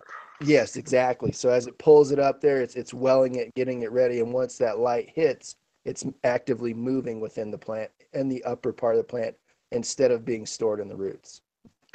Yeah, I would say maybe in terms of nutrient content, because that makes sense in terms of like the xylem or the Exactly. vascular system, obviously taking water and nutrients up through the xylem to the upper portion of the plants, at least with mobile nutrients, that is. Yeah, and it'd be transferring, and once the light hits, it starts that transfer process. But if you have the lights off, it hasn't made that process, but it has that buildup, that terpene stink. I mean, I'm sure you've noticed that right before the lights turn on, you have that power stink. I haven't really Hell noticed. yeah. I always just, shit always just reeks when you're that far in, but Hell yeah, bro. Because I was just gonna say, I'm sorry, Perp. I didn't mean to cut you off. I was just gonna say because I know I was telling you guys about the high temperatures, and that's how I would know like when the shit was right because that high temperature would basically like start cooking the motherfuckers, and it would get strong, when it would get in those high temps. So I don't know if high temperature brings out more smell or some shit. But just for me, experimenting with my high temperature, like y'all guys have seen, you know what I'm saying? I was just saying, fucking Purple, I like you because you're one of the people that can make me just feel like a fucking idiot. Well, likewise, Photon, likewise. No, for real. Hell yeah. I had to go look that word up and make sure you didn't just fucking make that up. You know what I mean? Xylem and phloem, it's not real, bro. Xylem conspiracy. It's the new level. It's always refreshing to have the scientific data about what you're talking about. Yeah, exactly. I always wanted to do the botany thing, man. I think botany's pretty cool, man. I don't have a fucking lighter to light anything with. Buffalo, I have what it do, 3 baby? butane torches and 2 lighters here and a propane tank. And I can't fucking make fire. Take 2 sticks and rub them together. The stove. Hit some rocks. Let's hear from Legal how he likes to support his plants. Back to the subject. Yeah, yeah. Yeah, because I would like to know, man. Like I said, I'm gonna run this next. I use hamster cages, Captain. You straight got hamster cages pulled out or what? Tomato. That's what we heard in the hood too. Scrog. That's what we heard in the hood. Legal using hamster cages. Or I steak, or I use steaks. Not I steak my plants. So. And at what point do you use steaks? Yeah. See, I would never do that again. Because you don't want to just ram the steak in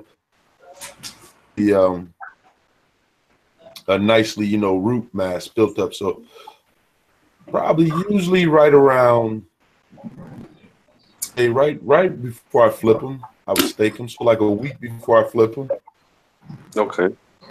Will that be your That permanent way, pot, give your the plant permanent the posture? plant some time to make any type of recovery that it needs to make before it goes in the flower. But then also, it also depends on the plant itself, because you know it just grow. I mean, they'll just start shooting up on you. Some of them be stay short and bushy. It also depends on that as well. If I got one, if I run a pack of 5 and I got one out of those 5 shooting straight up more than the others, most of the times we say that that's a male, but I've had one that, I had a couple to come out that's been a female. So what I would do is stake that one immediately, or put that one in a tomato cage. So would you say, yeah, like I said, I mean, I have very good experience with either a scrog or trellis. But when I went ahead and did this You guys did, freestyle, or what happened? yeah, hello, can y'all hear me? I can hear you. Oh, okay, cool. I'm just taking a dab, so I have myself muted. Awesome. Cheers, everybody! Cheers. But like I do want to. I'm gonna flip my whole 4x8. So what I think I'm gonna do is I'm gonna scrog that whole 4x8 this time. Nice, hell yeah. Let that bitch fill out, bro. But make sure make sure you have nothing but females in there, because DWC was killing it, bro. Like I thought they were all females until they I guess some of them turned out to be male. But still, I would have let them run This another Google 2 Hangouts weeks. is really messing up today. My shit fucking up. Y'all can't hear me? Captain, you still? Yeah, I can hear you, man. It's just everybody's talking at once. I was listening to Legal. What were you saying, Legal?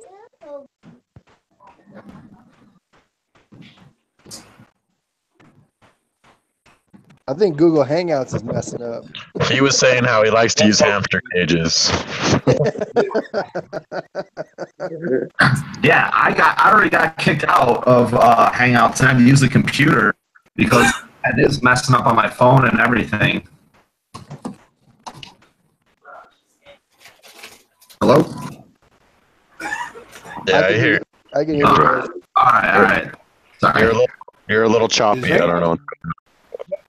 Is Hangout the only one that we can use for live streams, or that connects to for the live stream? Yeah, I think so. I got kicked again. Has anybody ever used the what are they called? The rings of iron? Those stupid little hooks that are stuck on the wheels that you attach to your light or up on a track above the canopy. They're like yo-yos, right? No, yeah, yo-yos. I got a bad story about that. Back in the day, I had a bunch of those rings of irons, and I drilled little minute holes in my fixture that had, I don't know, I put at least like 25 minute holes on each side of the fixture for the 1,000-watt light bulb. And then I went to get on a ladder and fix something, and I caught one of those things and ripped that shit right out of the ceiling. So those are not a good thing. Yes, they work, but you can cause accidents with those things. Right. For the honestly, I was looking at the price. I was like, I'm just gonna use some string. Like fuck it, if I need to, I'm just gonna use some fucking string. You know what I mean? Or buy an actual yo-yo.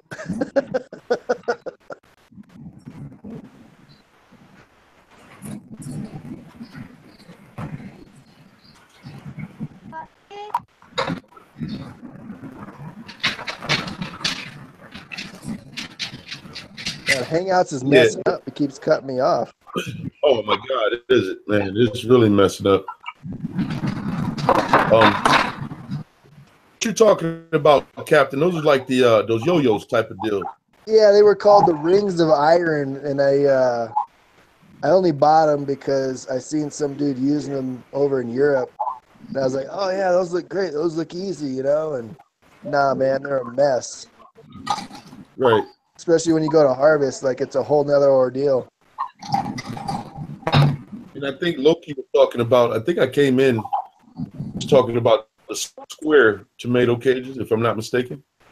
Yeah, and he had a really nice setup in his RDWC. He's got those 13 gallons, and he's doing the tomato cage idea, and it looked like it's really going to work well. Then he kind of ran into a stump of getting into the plants. Once they grow up, he's going to have trouble getting into it. So he said he's going to build a scrog. He's going to scrap those and actually throw up a scrog. Okay. I can't wait to see that, man. That's gonna be a badass scrog, bro. Yeah, let's hear about Buffalo's Garden. You got multiple flavors. We did everybody else. Let's hear what you got, Buff.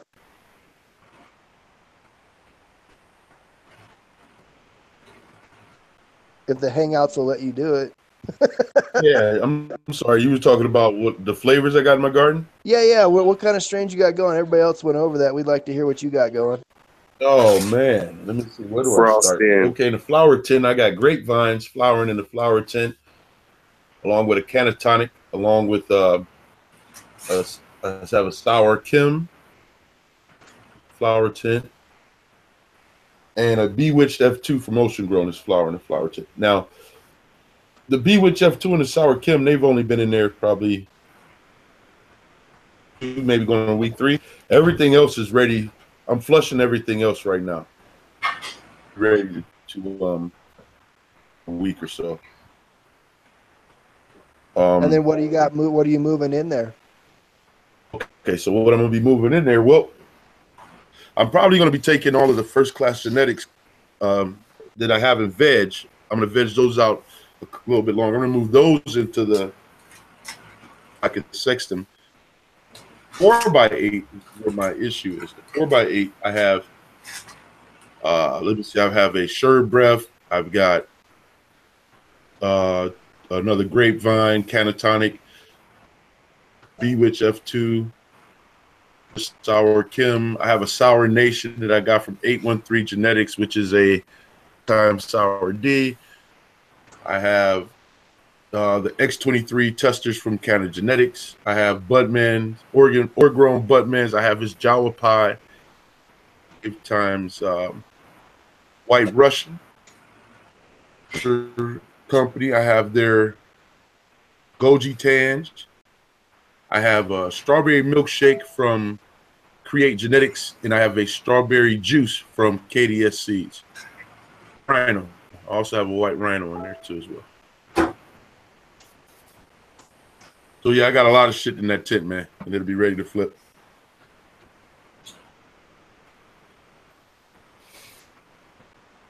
That sounds good, man. You got quite a nice collection you got going there. Yeah, but I think this is the last time I'm going to be running so many different multiple strains. You know what I mean? I pretty much know what I like. I got cuts of everything I like, and I'm going to be concentrating just on, you know, be this many strains. So you don't like the monocrop. You like all the flavors. So just starting out when I did and trying to really find out what it was that I needed. Strange. I want to try monocropping, but I don't know, man. There's just so many flavors out there, man. I don't know. I can't see just doing just one. Like at least maybe do 2 or 3. At least do 3 or 4 different ones. In them, like if I had the space, yeah, I would do one 4x8 tent of just one strain, just monocrop the shit out of it. You know. Well, that takes a while, especially with how much you got going. It's gonna take a while to find it. Oh, my bad, Dirty. No, you good, bro. Buffalo's RC junkie captain. Sorry about that. She just broke the plate, bro. Sorry, she just broke my good plate.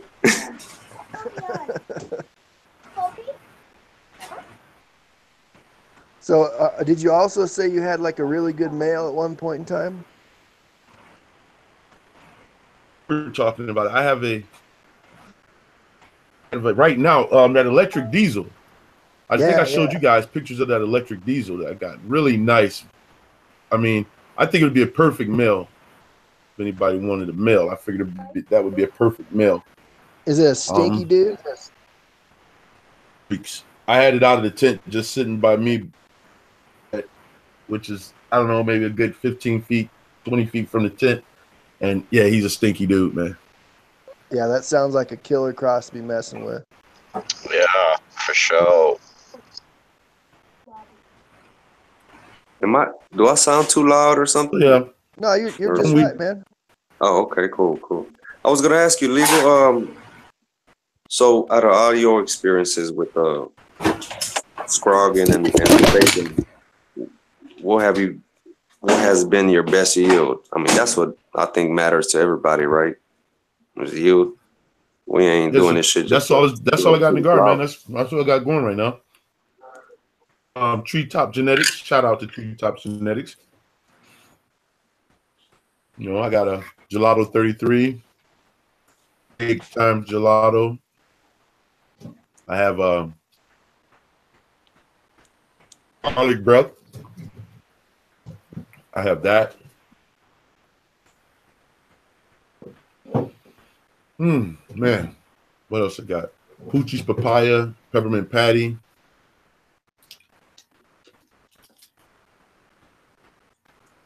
What else I got? Oh, a Kobe. I have a Kobe.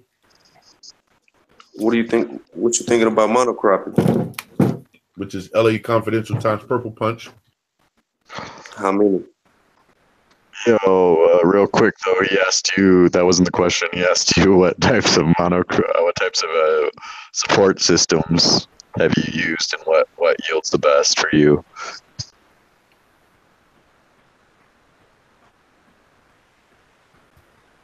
Are you asking me, Perk? Yes, sir. Tomato cages, man. That's what I normally use. Tomato cages or steaks. So you never done You ever scrog? My bad. No. Only when I feel like I was going to be a vampire at midnight.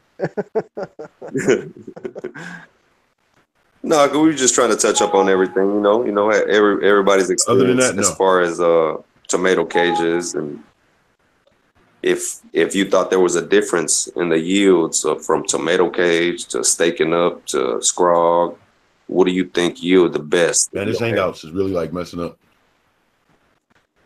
Damn it, fucking Hangouts. I heard you clear there, Dirty. Can you repeat that for me, bro? Your connection probably better.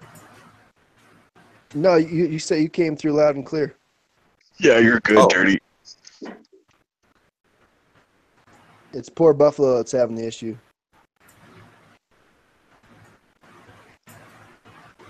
Try to click out and come back in, Legal. Keep going. I know. Yeah, now what's the secondary? Well, anyways, dead air. Everybody else, what do you guys think? Well, what was the secondary subject? So we went through support. What was the deficient? As far as the lights and deficiencies, and I think not deficiency. It was what was it? Sorry, Photon. I wasn't really paying attention. What was it? Photon. Photon had a good ass layout of it already. The second part of our topic. I think I had this written down somewhere. It's on a PDF in the chat. How to grow upper mids. Damn upper mids. Yeah. Hey, Photon, when is that gear going to be ready? Because I'd like to get one of them hoodies. It was the photo period. There we go. I'm sorry. Yeah. Photo periods and flushing. Oh, okay. So like veg photo periods and bloom? Yeah. Okay. They thought 24 hours you got more, I guess, more growth out of 18.6 or whatever, but I don't know. I just did, I do 18.6 and then 24. And I always had a good experience. So I always had a good experience with 18.6. I don't know what everybody else does. Plants do grow in the dark, so I don't know if there's any real super advantage to 24/7 except for they're not going to flip at all. They're just going to continually veg. You might have some strains that are sensitive to darkness and that want to flip or want to turn over that have, background in their genetics like ruderalis or something to make them a quick flower. They'll start to flower at 18 and 6. Yeah, that's why I like going to 18.6 for like a couple of weeks before I started doing the 12-12 because it helps me sex my plants if I'm doing a seed run. Because some will start showing their male or female traits on an 18.6.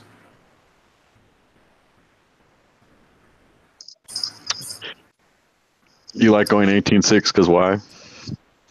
Because some plants will start to show their male or female traits on an 18.6 light cycle. Yeah. As opposed to a 24-hour.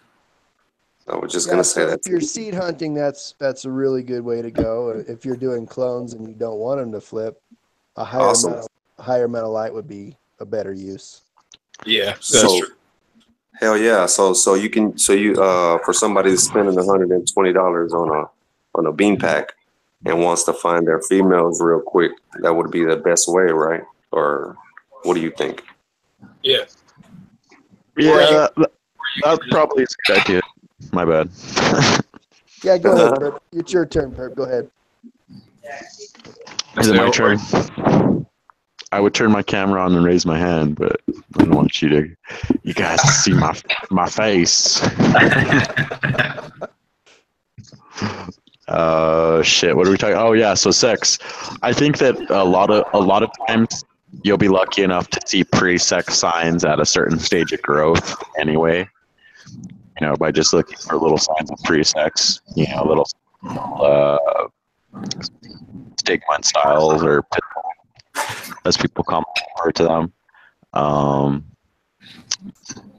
generally show when the plant's about at least 4 nodes in size, if not more like 1 to 2 months growth period. You can usually tell, but a lot of times shit can be a little bit hard to tell the sex of. So yeah, I think that shorter light cycle can be helpful. I also think that plants, do have circadian rhythm, and so I don't know how much they're using 20 light. You're definitely going to be maximizing.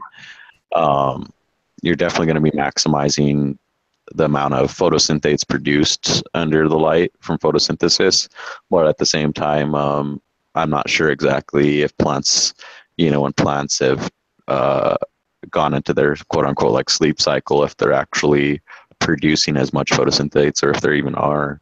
I would think, but I don't know exactly. I'd have to refresh on my plant physiology. Maybe Cap can chime in here. What else we're talking about? Actually, 24-hour light can stress the plant. So if you are doing seeds, I know that if you do 24 hours, it can give it issues because it's not a normal light cycle, and they need dark cycle to develop certain things. So you can stress out a seed from growth if you do 24 hours. Let's say you just do 24 hours for the first 45 days and then you flip it. Well, you're going to miss out on what some of those genetics can produce because you stress it out in certain manners. So, and also, I flower at 11 and 13 because I learned from PJ Short many years back that you get more of an equilateral kind of thing going, where you have more of a dark period, less light, and you get more what's it called? Not genotypic, but different expressions, phenotypic expressions from your genetics. So that's more like an equilateral, because I think Sid Avery put it in the chat. There's nowhere in the world where it stays 12-12. It's just a general use because you can get a maximum yield for your time, and it's just like a common thing to keep the plants flowering. But if you get it at a longer dark cycle, and 11 and 13, you're going to get a better expression from your seeds. But if you're doing clones, that's not necessarily so, because they're already from one mother plant and you know what the expressions are. Awesome. Right. Yeah. In terms of light, stressing the plant, that I'm sure can be the case. One mechanism for that to happen is just that oversaturation of chloroplasts. And basically, I've talked about this a lot. I actually wrote a grant proposal on it about non-photochemical quenching, which is basically plants get oversaturated, the chloroplasts, and so therefore like the chain of photosynthesis kind of gets clogged up. And instead of what? I'm sorry. You chloroplast, bro. What is that? I'm sorry. I'm not. Yeah, sorry about that. I should talk more colloquially. Chloroplasts are cells that are found within the leaves of plants that are basically they're subcellular components found within cells, I should say. So chloroplasts are actually found within cells, and they're like a subcellular component that we think actually evolved through secondary endosymbiosis events. But again, I don't know, I'm kind of talking a little bit more over people's heads probably here. That's the good shit, bro. That's what we need to know, so they can know that we don't have stupid people on the team. It's not just a bunch of stoners, bro. We know what the hell we're talking about. So yeah, they think chloroplasts actually evolved from a secondary endosymbiotic event from cyanobacteria, which were the first organisms to actually produce photosynthesis and oxygen as a byproduct, and basically transform the world. I couldn't really give you the timeline. At least over 600 million years ago, probably 800 million years ago, with a great oxygenation event. But yeah, so chloroplasts themselves are like little subcellular factories that produce metabolic compounds that are used for energy from utilization of light, as well as other molecules like CO2 or whatever to fix and make sugars. So yeah, I don't know, I'm kind of getting lost here in my train of thought, but yeah, so oversaturation of chloroplasts by too much light can lead to a process called non-photochemical quenching, which is basically when plants they shed the excess energy that is being absorbed in the chloroplasts to not damage the certain proteins found within the photosystems. And so they'll shuttle this energy off in the form of electrons to secondary pigments called carotenoids, specifically xanthophylls, what are called xanthophylls, zeaxanthin and xyloxanthin. And that basically the electrons get shuttled to these carotenoids, which basically shuttle the energy off. And in thermal heat, by switching configuration between isomers of zeaxanthin and the other xantho isomer. But yeah, I guess I'm talking a little bit over people's heads here. But yeah, basically, it's good. This shit sounds so dope, bro, because it sounds like a big machine that's just putting everything, a bunch of dank just together. You know what I'm saying? That's crazy. Yeah, in layman's terms, it's like driving an overdrive all the time. Yeah, driving an overdrive, exactly. So I think nature, you're, besides obviously in polar regions, in, like obviously in certain times of year we're getting more light continuously, you're not, and there's very few plants, autotrophic plants that exist in these regions. But yeah, so you're basically getting an oversaturation of energy from the sun. So it's good. I always think that, fuck, man, you're paying for this energy anyway, right? Like, fuck, dude, if it's not producing growth or photosynthesis and kind of damaging your plant, you might as well kick back the hours a bit, So I personally go 18.6, even 20 and 4, anything to save a little bit of money on the electricity bill, because that shit goes. But hell yeah, because the plants need rest. There's certain things the plant does when it's doing that rest period, and it's basically recharging itself, resetting itself. Yeah. So it does need that rest. Hell yeah. I never been an outdoor dude. If you're producing, at a large scale and you have clones, I mean, there's nothing wrong with doing it. You're just going to miss out on minute things that happen within the plant. You could cause stresses. So having that dark period does help and assist the plant in its growth. Awesome. Fuck yeah. get back to me in a bit. I was going to talk about also respiration, right? Like this, I think it's this called the C2 pathway. Yeah, plants are what is the word? I'm at a loss of words here. I'll get back to you in a second. But yeah, there's definitely a valid reason to that.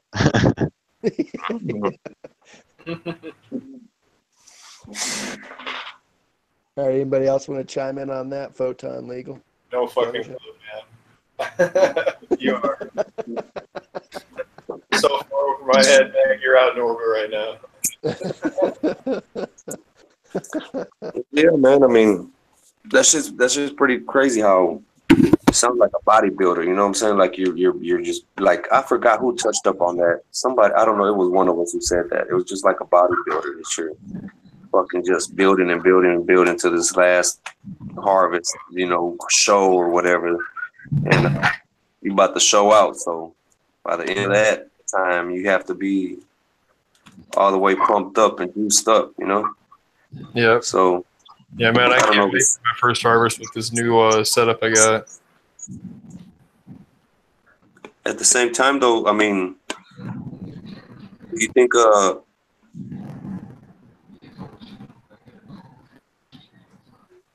think feeding them too much is a good thing as well? I mean, well, vice versa. I pushed my platinum cookies pretty fucking hard to the point where I got a little bit of nuke burn. So I know how hard I can push them, and it's pretty. I mean, I can use quite a bit over the recommended amount for the general hydroponics floor line that I use, and got fucking really good results with it. But there is that point where you reach your saturation point with nutrients, and shit starts happening. But yeah, you just gotta, if you grow on a strain long enough, you'll eventually want to just see what you can do with it and push it until you get new burn, and then how hard you can push it. My new grow room has I'm gonna have a freshwater reservoir that has just pH water in it, and then a nutrient reservoir that has just nutrient and water in it, also pH. So I'll be able to, because I don't give my plants full nutrients all the time. Like usually I only give it to them like once every couple weeks. Honestly, like I usually feed them half the nutrients or half the recommended amount. Or just like straight water, and they still just grow like weeds. Yeah, and I think the general reason why people use 12-12 is because you get the maximum amount of light for your flower period. So you're not gaining or losing light during that period, but you're getting the maximum amount of light for your flowering plants. And I think that's why 12-12 is the general rule. Right? Yeah. Or any less than that, and you'll throw nanners and do weird shit, I guess. Well, and I think as you finish a plant, you can go in the lower, especially sativas, if you go into lower sets of light, so like 10 and 14, even more dramatic 9 and 15, you'll get it to finish quicker, especially those strains that run a long time, into the 12, 14 week range. You lower that light level, it will tend to finish off. Instead of, if you go 12-12, it might want to run 16 weeks. So it's a good thing to know if you're running long-term sativas and lowering that light spectrum or lowering your light photo period. That's good, because I'm running a lot of long-term sativas right now. You better be down to 9 hours then at the end, buddy. Yeah.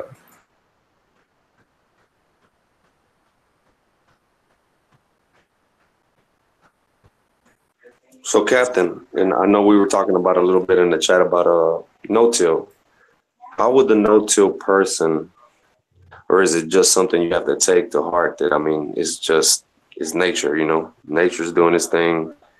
It's doing what it has to do, and it's cleaning the product while as it's going and plants doing its natural thing.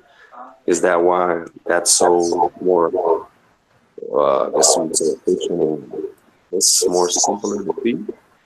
Well, I lost your question there. So the no-till guy, what is the difference? I lost you there. Yeah, like remember we were talking in the chat as far as keeping the no-till environment alive, right? You have to keep that companion plant alive, or Oh, do you're you have to talking grow? about your environmental conditions? Yes, sir.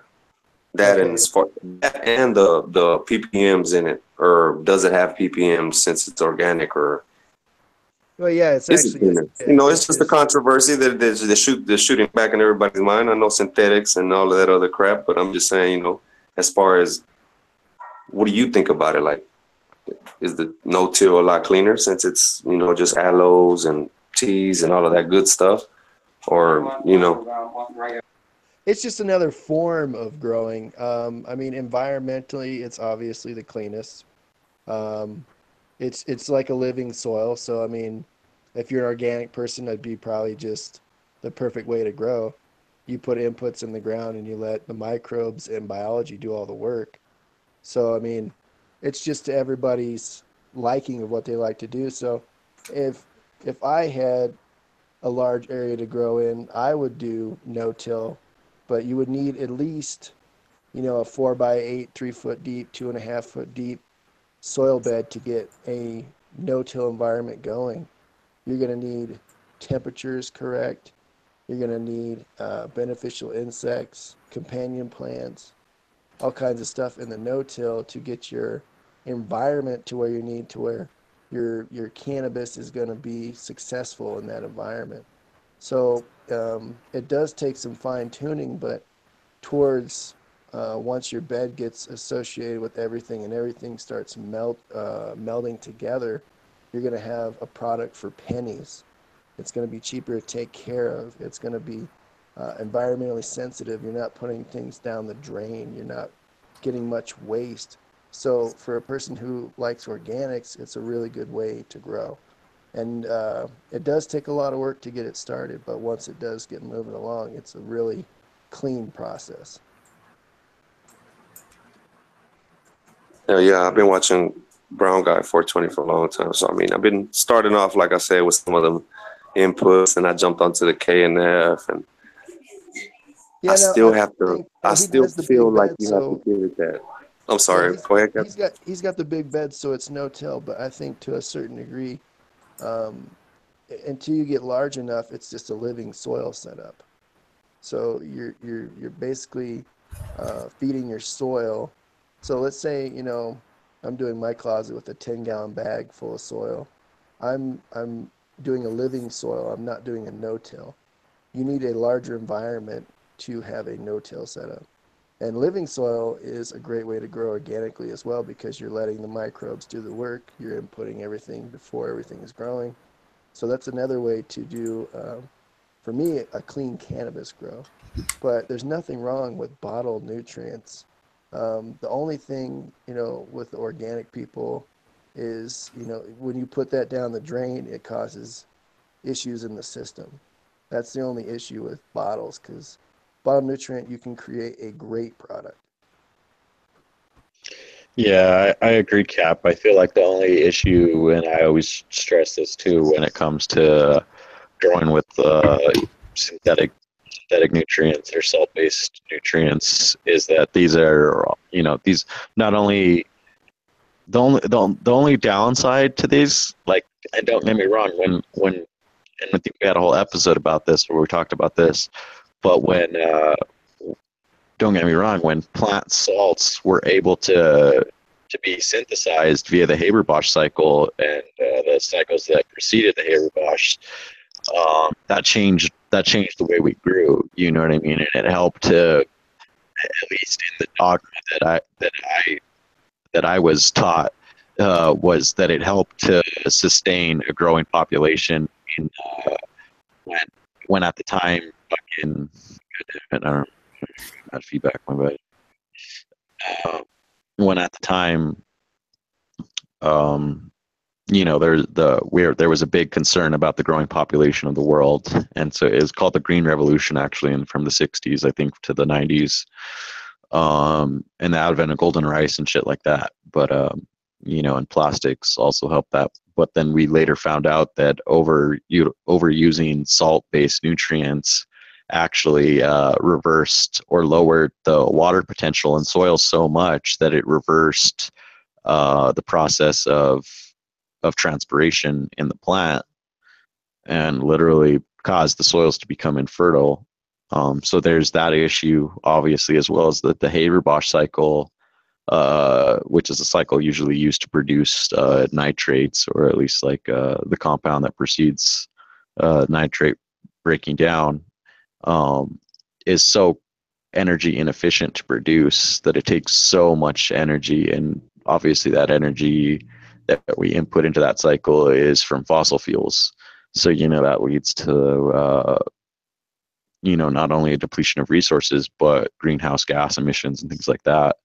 So so there's the becoming the soils becoming infertile, as well as the inefficiency energy wise, as well as other ecological repercussions, such as like you were touching on, Captain, about pouring shit down the drain. That can lead to what's known as eutrophication, and that's basically when you pour an excess of certain nutrients and they end up running off into water systems that that produces like a nutrient blooms for certain harmful algae that can also produce harmful compounds and deplete the waters of oxygen and kill a lot of the organisms there. And it throws off, obviously, the nitrogen cycle, the natural cycles of nutrients that occur within the planet. You know what I mean? So yeah, exactly. So there's huge ecological repercussions. But other than that, other than fucking the world up, it's it's a great, at least in the past, it was a great thing. But and that's the beef most organics have. At least people who are awake about it, is that it helps to grow organically. Now, also, if you're an organic person and you're doing bottle organics and you're just dumping that shit down the drain, that doesn't help either. But the inputs of living soil and no-till is getting back to helping us out instead of hindering us with future use of those bottled nutrients. So like bacterial blooms, like you're saying, if anybody's ever seen the global thing of the Mississippi River dumping into the Gulf of Mexico and how big that bacterial bloom gets, it's insane. And that's from the nutrient companies, which are, like you're saying, produced by, I wouldn't say the rat bastards, because it's cheaper for them to make the ducats, for them to keep selling you the pesticides because they are sick plants, because they can't grow right. It's a whole process that's crapped out, like you were saying. And that's why I think most people are switching, or not most, but people switch to organics because they don't want to be part of that. At least the people that are awake. Hell yeah, I guess I've been fucking up because I always was calling my shit no-till, and I didn't know that your environment had to be alive like that. So yeah, so it's my bad, Chad. soil. No, it's not your. I thought it was more organics. Like if you're doing organic, it's like no-till, but I guess you have to have the worms and the fungi and all of that good shit going. Yeah, the food web, soil food web, right? Yeah. Yeah, exactly, Daniel. And no-till necessarily refers exactly to what the name implies, not tilling the soil, right? And I think that indoors it's not necessarily a problem because you're not coming in your fucking indoor with the rototiller. Like I was watching or listening to that Kiss podcast, and he brought that up. You're not going into your fucking indoor and with the rototiller, and you might come in with a shovel, and it might disturb a little bit of the microbiology going on. You know what I mean? The mycorrhiza and other fungi and bacterial populations and communities going on there. But I think that it's more of a problem in outdoor farming. You know what I mean? Where you come in and in the the grand soil. culture of farming, it's more of a problem. Yes. Right. But indoor, I mean, if you're responsible with bottled nutrients, you're not putting much down. Like when I was using Cutting Edge Solutions was the last salt base that I used. I would take that extra water and I would pour it in my gardens. So I mean, I would reuse it now to a point that that soil is going to need to be flushed out of the salts that I'm putting in that would build up, but at least all the excess nutrient would be used up. Yeah, and not necessarily, you know what I mean? I don't know how much, you're pouring out or whatever, but It'd be minimal. yeah, it'd be minimal. Often plants are going to uptake those nutrients, and especially if it's not like, like when soils become infertile, they're throwing down, hundreds of pounds of these salt-based fertilizers in the soils. Right.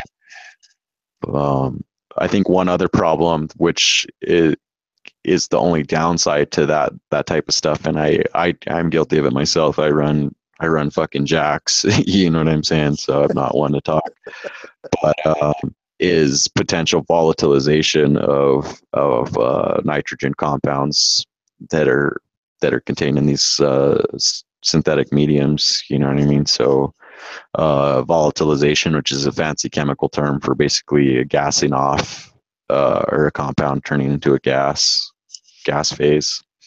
And what does that turn into? Like a nitrous oxide, or what's it turn into? I think it turns into volatile ammonia. Okay.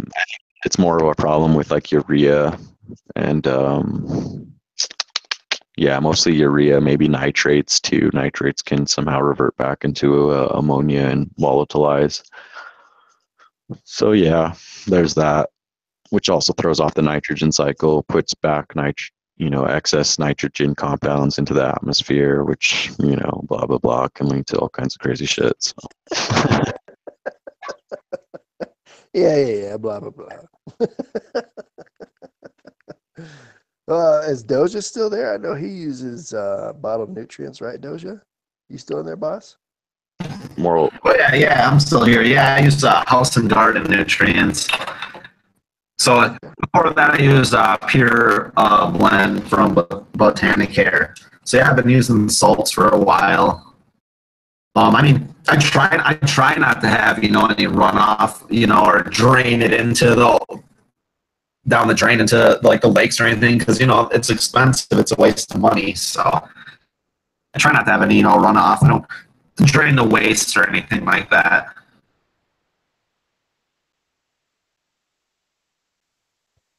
For my situation,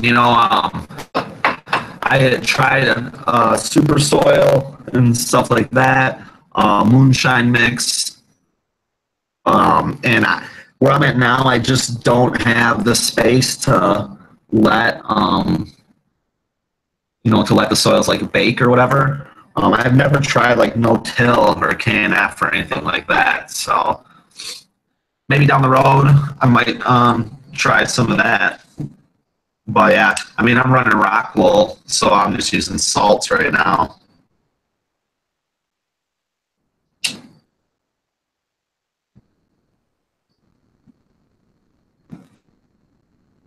Yeah, I'm currently getting big into the KNF movement as well. I think it's a great avenue to get into. It's a cheaper way of growing, and you harvest natural things. So I think that's a great way of going. Yeah, I concur. I've always liked this, especially coming from the bottle nutrient standpoint. It's easy to switch over to inputs because you're making them yourselves, and you're basically making your own bottles, quote unquote, by extracting nutrients, through osmotic pressure or whatever. But it's pretty cool. Yeah, it's difficult to put exactly, what they put in the other bottles by just harvesting one type of plant. So you really have to get quite a collection. Like, remember the one time some high guy showed us his fridge, and there was like 30 bottles in there.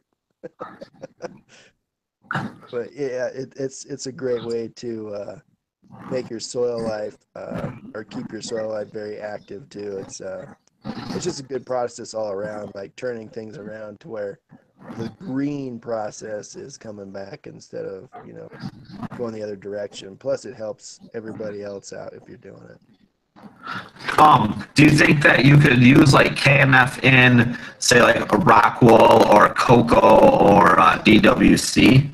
Absolutely. The thing about DWC is you would have to use very minimal amount because I think it would clog up the open pores on your roots because it does carry a certain factor of thickness. So if you were adding too much inputs to make a complete nutrient in DWC, you might end up with a discoloring of roots and actually clogging the openings that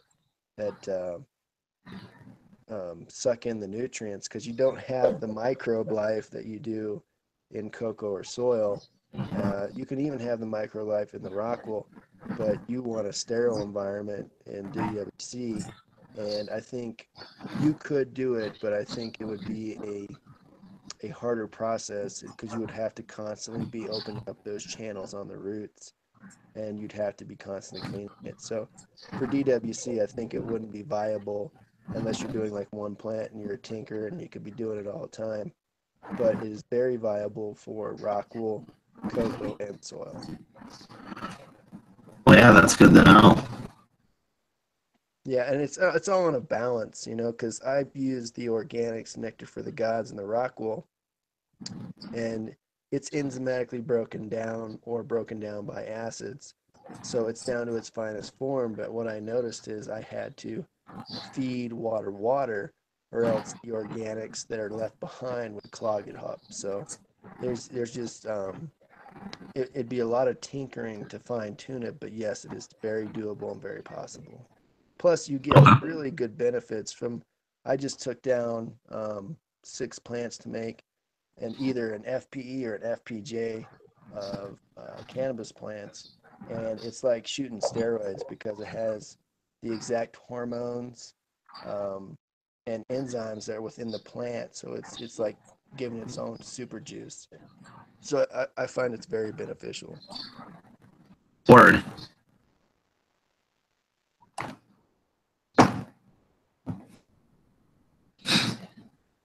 Man, we are so off subject. So back to the photo periods. Does anybody want to finish up on that? Anybody else got some more inputs on that? Oh, I was gonna say all I do with mine is so I give it just a little bit longer, you know, period of darkness, say with like 24 hours of darkness, but you know, 12 of that is its normal dark period anyways. And you know, I don't know, that's just something I've always done. I've never had any problems with nanners, you know, in that short amount of time. But you know, I don't have any proof, you know, why that's like beneficial. It's just like a habit, I guess.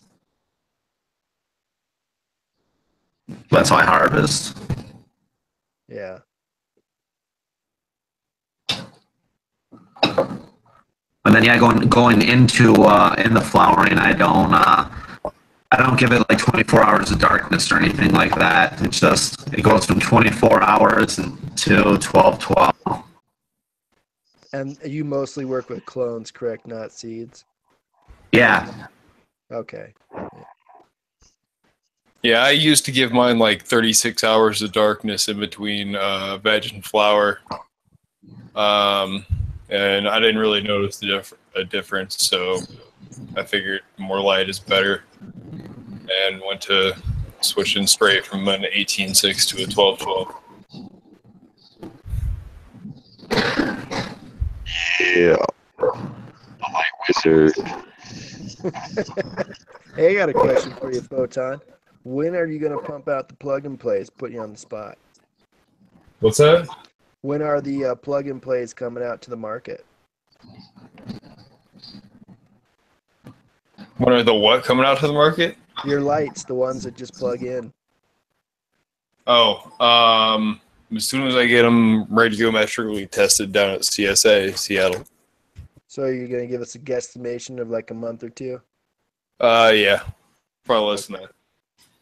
Because I've had many of people ask me about them, so I was just wondering. Yep. All right. So everybody, keep your ears out and eyes on IG, ready for those plug and plays by Photon because they're going to be pretty sweet. Yeah, they are. Just plug and play. They are surprisingly good bench lights. Yeah, I mean, but I've seen your photos, and it's a high quality product that I'm sure a lot of people are going to enjoy, and we're probably going to have to highlight it on the show at some point in time. Yeah. All right, but I think we're getting close to the rest here. I think we covered everything. What do you guys think?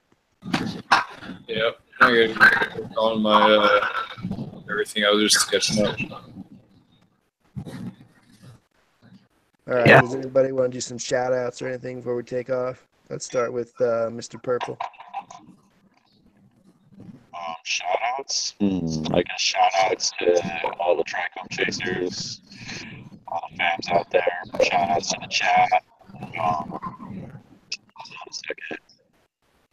Got some feedback going on here. I'm gonna meet you north side. Sorry. Yeah, shout outs to the chat. Shout outs to Palm Side Extract, to Sid Avery. Who the fuck else is in here? All the homies. Who is this? If I, War Wings, AJ, blah blah blah, Plant Builder, DC. Yeah, just everyone that comes out to support us. You know, appreciate you guys.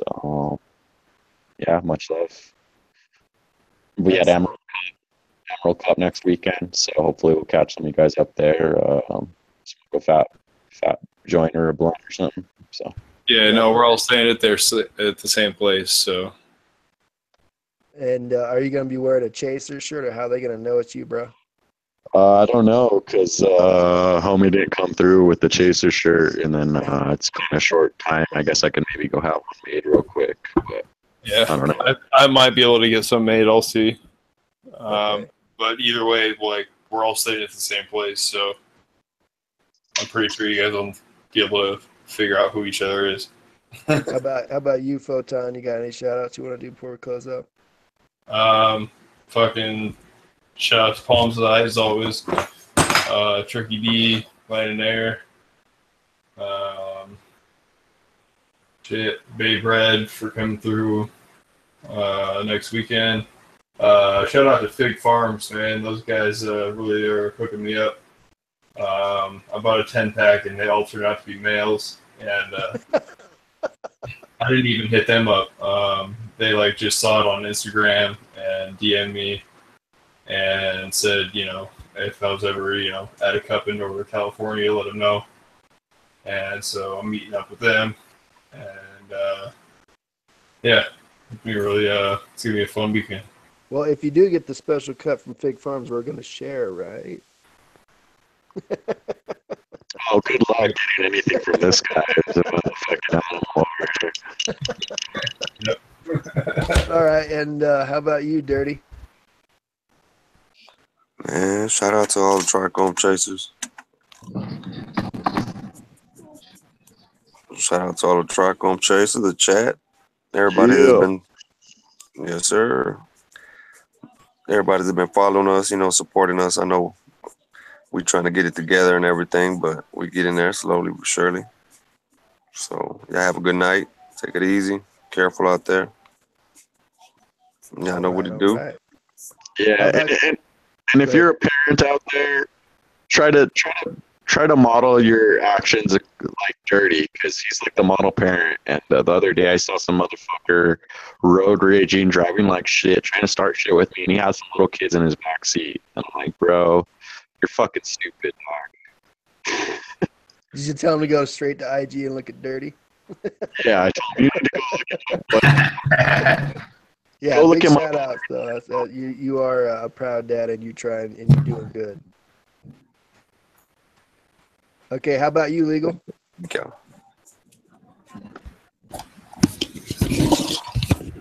Legal, you still there, brother? We go with them now. Okay. All right, how about you, Doge? I just want to, shout out like everybody said to the chat, and our followers, everyone who's been supporting us, and I want to give another shout out to Treetop Genetics, for hooking up with those exclusives. If anyone's out there need some of the newest new fire, hit up Treetop Genetics on IG. And yeah, just the Trichome Chasers and pretty much what everyone else said. So thanks for everyone for coming out and watching. That's good. That's good. I got to get me some of them treetops. All you guys are getting this sick flavors. I got to get on that. I want to shout out Oregon's Constant Gardener. They're a YouTube channel here on the tube that cover Nectar for the Gods. And they do a lot of educational shows on a bunch of the products that they carry. I do shout out to all the chasers, everybody that's part of the group. Everybody in chat, all the mods, much appreciated. You guys come through and handle business, do a real good job. Also want to spot out Baybred Genetics. I can't wait to get this berry storm. I think we're all going to have a grow off here coming up here in about a month or so. I can't wait for that. And I just want to say, thanks guys for coming on. It's been a good show. And yeah, we'll see you guys next week. Hell yeah. Trichome Chasers. Yeah, we could end this show. I don't know where Monster's at, but much love. Yeah, and for everybody that came through tonight and adding their info, thank you so much. Hell yeah, man. All right, everybody, have a good night. Thanks for coming out. We'll see you next week, same time. All right, peace out. Yeah.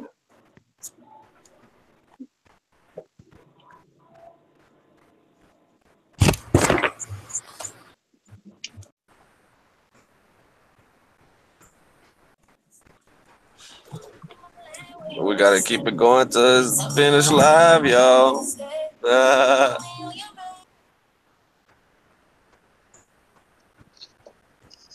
Shit, you're already over there fucking jamming the R&B, bro. She's mad at me right now.